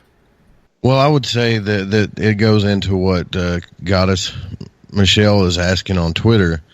And some of you are going to laugh at this, but I really like that movie Interstellar. And it was kind of hard to believe, but the end of it, when he goes into the Tesseract, and the Tesseract was it was like a thing where these bulk beings could communicate and perceive 5 dimensions as opposed to 4. So they could see every moment, like in the past, present, and future, and it was all strings tied together, and it was based on gravity. And he had come to the conclusion that gravity held a bigger role in the universe, and it was tying all this stuff together, time, dimensions, and everything, It was pretty cool. It was a pretty cool concept if you look into string theory and interdimensional travel and astral travel and stuff like that. I thought that they were kind of giving us a deeper secret at the end of that movie. Moving on here. And there's Mr. Ron Bumblefoot Thal's Cuterebra. Bringing in today's Thought of the Dave. Because it is the Thought of the Dave, we kind of bring you on in to ask your questions about what you would like to know from the panel in regards to anything paranormal, strange, ufological, cryptid. So we're going to get right to the questions here. Thought of the Dave happens every single day when I put a question on my Facebook page to make things happen, get things roaring, get you ready for the show that night. Let's start off with Keith. Does compartmentalizing the paranormal into physical or supernatural limit our understanding? The supernatural can be physical as well as ethereal. Example, Bigfoot can be a physical creature with supernatural powers and spiritual elements. Going in with preset paradigms hinders understanding. What do you think? Let's start with you, Preacher. Oh, I agree that going into any situation with preset, unless you're going into a buffet and you're expecting the buffet to be good, going into any situation where you're investigating with preconceived notions, you're crippling yourself. Because if you're not open to all the possibilities, you're going to miss something. It's a proven fact. If you're not open to observe, you won't observe. So, yeah, having an open mind and not going into something with any kind of preconceived notions is the only way to truly investigate. How about you, something Joe? That's completely unknown. Yeah, preconceived notions have actually hurt me. When it comes to Bigfoot, I was a huge skeptic of Bigfoot, and I'm still a little bit of a skeptic of Bigfoot, but after understanding some things that I've learned from all of you and the Spaced Out Radio crew and some, other people I've talked to that I trust that have had experiences and some evidence I've looked at, now I've got more questions than I have, answers. I'm open to it now. So yeah, if you got a preconceived notion about any of this, you're in trouble. Rich, your thoughts? Didn't you say that compartmentalizing it is something about, what was that part you mentioned about that? Well, if you, let me read it here. Does compartmentalizing the paranormal into physical or supernatural limit our understanding? Well, yeah, I think it does. I mean, you definitely want to have it all out there, but you also, like everybody's been saying, you want to go in there with a clear mind, an open mind. But no, I don't know. I just I really don't have too much thought on this one, Dave. I'm sorry. It's just that's okay. Everybody's already said pretty much what I was thinking. We'll hug next time, my friend. We'll hug next time. All right, let's get to the next question. And Liz, we're going to start with you on this one.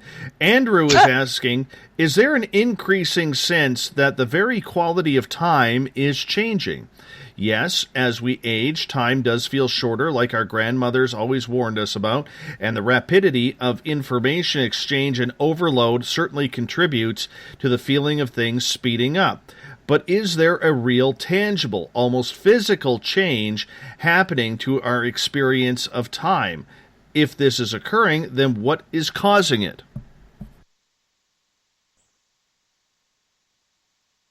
Elizabeth? Oh, gosh, this is for me. I was going to answer the last question. Since no, you there? Can you hear me? Yes. Okay. I was going to answer the last question because you didn't let me talk about that. But time. Gosh, now I have is time moving faster, yes or no? Real simple. Real simple. Okay. The way time has been explained to me in curved space is that it can be in certain situations, like when you're on a roller coaster and say you're at the beginning of the ride and it's kind of slowly chugging up the hill on the curve, and then it gets to the top and it goes whizzing down, and then it slowly chugs up the hill, and then it goes whizzing down. I think that you may have a wave periodicity in time where at certain times actual time is going faster than it was as you were in a certain other part of the wave where it was going slower. But the problem is we don't have anything to judge that by other than some potential sense that, wow, it really seems like time is going fast. And that's just sort of an intuitive thing. So that's what I have on that. I don't know if that's correct or incorrect, but that's what I've got. Rich, do you think time's moving faster, yes or no? I think it's relevant. I think everybody's time is different, even though we have clocks that say it's the same. You've heard people say, gosh, the older I get, the faster time just flies by. Well, you have more responsibilities, more bills. You're doing things all the time. People who sit around, what do they say? Like, you don't want to be in school. God, this day takes forever. Why is it taking so long? So I think it's relevant. I don't think it goes either faster or slower. I think it's relevant to who you are in your own little universe. Preacher, what about you? I don't know. I think I'm not sure if it really. I have to agree. If you've got a lot on your plate, it seems to move faster. And like if you have children, of course, you've got something that's always on your mind because you're raising the children. Or, I think the perception of time is what accelerates. I think time stays a constant. So there is a theory that a second is always a second, but the rate at which that second goes by may vary. Is that like current in a river? So, I would say if we are part of the universe and the universe is expanding and getting faster, time should be slowing down for us if we go by relativity. So maybe it's all a matter of perception. All right, buddy. Thank you so much. We're going to move on to the next question here. We're going to start with Joe. Joe, what are your opinions on black triangle UFOs? Are they ours? Are they extraterrestrial? Where do they come from? If they are ours, where do they keep these massive mile-plus wide triangles that some people are seeing? Quite a few of the big-time UFO waves had these triangles, like the Phoenix Lights incident. This question comes from John. I think that they're definitely real. I don't know, as far as the mile-wide triangle crafts go, that I couldn't tell you. The one that DeLong is quoting that's real. The one that disappears with the orb and everything, I don't think that one's real. However, they did find one in a Florida swamp that was supposed to be secret by Lockheed Martin. That's the shape of a triangle or an arrowhead, but I'm not sure it was a mile long. But that was definitely a military project that they uncovered there. So I think they're both, but I think the proof lies a little bit more that we've had military craft like that. If not real proof, but the closest thing to it. I think it's a combination of both, personally. I think that there are black triangles out there that are man-made. I think the big ones, I can't see mankind flying a mile-long ship.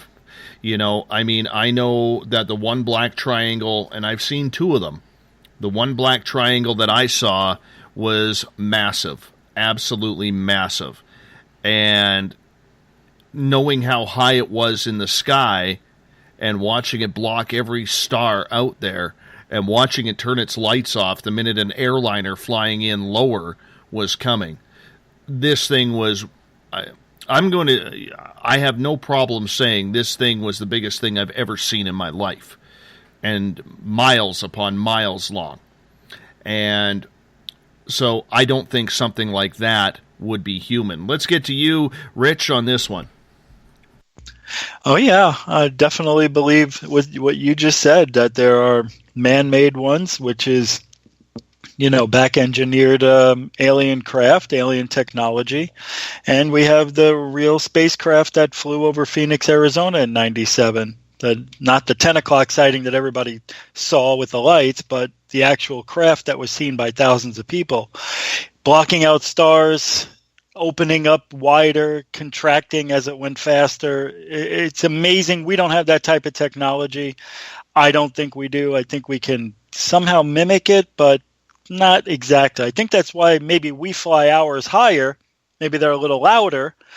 And then the aliens fly theirs really low to the ground. I don't know. In Arizona, they said they felt like they could throw a rock up and hit it. It was that low to the ground. All right, Liz, I'm going to give you a final word before we take it home for the weekend. Yes, they're both. I agree with everybody so far. Sorry to be in so much agreement. But what's interesting is I asked R. Keith Andrews about a black triangle sighting outside of Madrid, New Mexico, that involved T-Rexes wearing clothing, like slightly taller than humans, reptilians that sort of had T-Rex heads wearing clothes.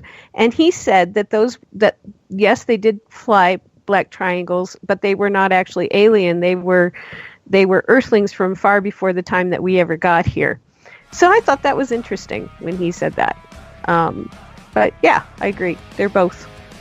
I want to say thank you to our great panel, Joe Roop from Lighting the Void and Spaced Out Saturdays and the Fringe FM from the Paranormal Code, Rich Giordano from Spaced Out Sundays and Cosmic Passport, Liz Anglin, and coming in last but not least, the late preacher, Eric Markham, our resident Spaced Out radio scientist. Thank you so much for a wonderful, wonderful show.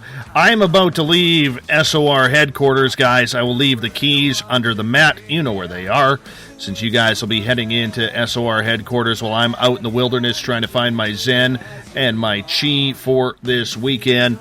I'll be back on Monday. Joe in tomorrow night, once again, 9 p.m. Pacific. Elizabeth on Sunday. Everything can be found at spacedoutradio.com. I want to say thank you to everyone who took part this week. We had a great week. I look forward to wrapping up January next week. Don't forget, if you haven't donated to our GoFundMe account just yet, go to GoFundMe.com/We Own the Night. GoFundMe.com/We Own the Night.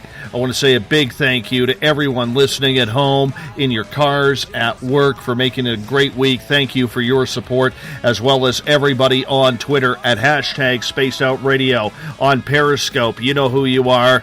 thank you so much for watching us live during this show. Also, the veterans in the SOR Space Travelers group and all of you on Spreaker. You made it a very, very fun week. We're going to do it again starting on Monday, where Butch Witkowski will join us for Strange Days. We'll see what we're going to get into there. Probably some Bigfoot, probably some aliens, probably some Mothman and Dogman. We'll see where it goes from there. I look forward to seeing you all on Monday. Thank you so much for being a part of this. You guys make it awesome, because together, my friends, come on in here. Come on in here, buddy. Even Bazooka Joe says, we own the night. Have a good one. I will talk to you on Monday. Don't forget, 21 hours from now, Joe Roop, Spaced Out Saturdays. Have a good one, people. We'll see you on Monday. Mr. Bumblefoot, we need a favor. We need you to take us home. Good night. Have a great weekend.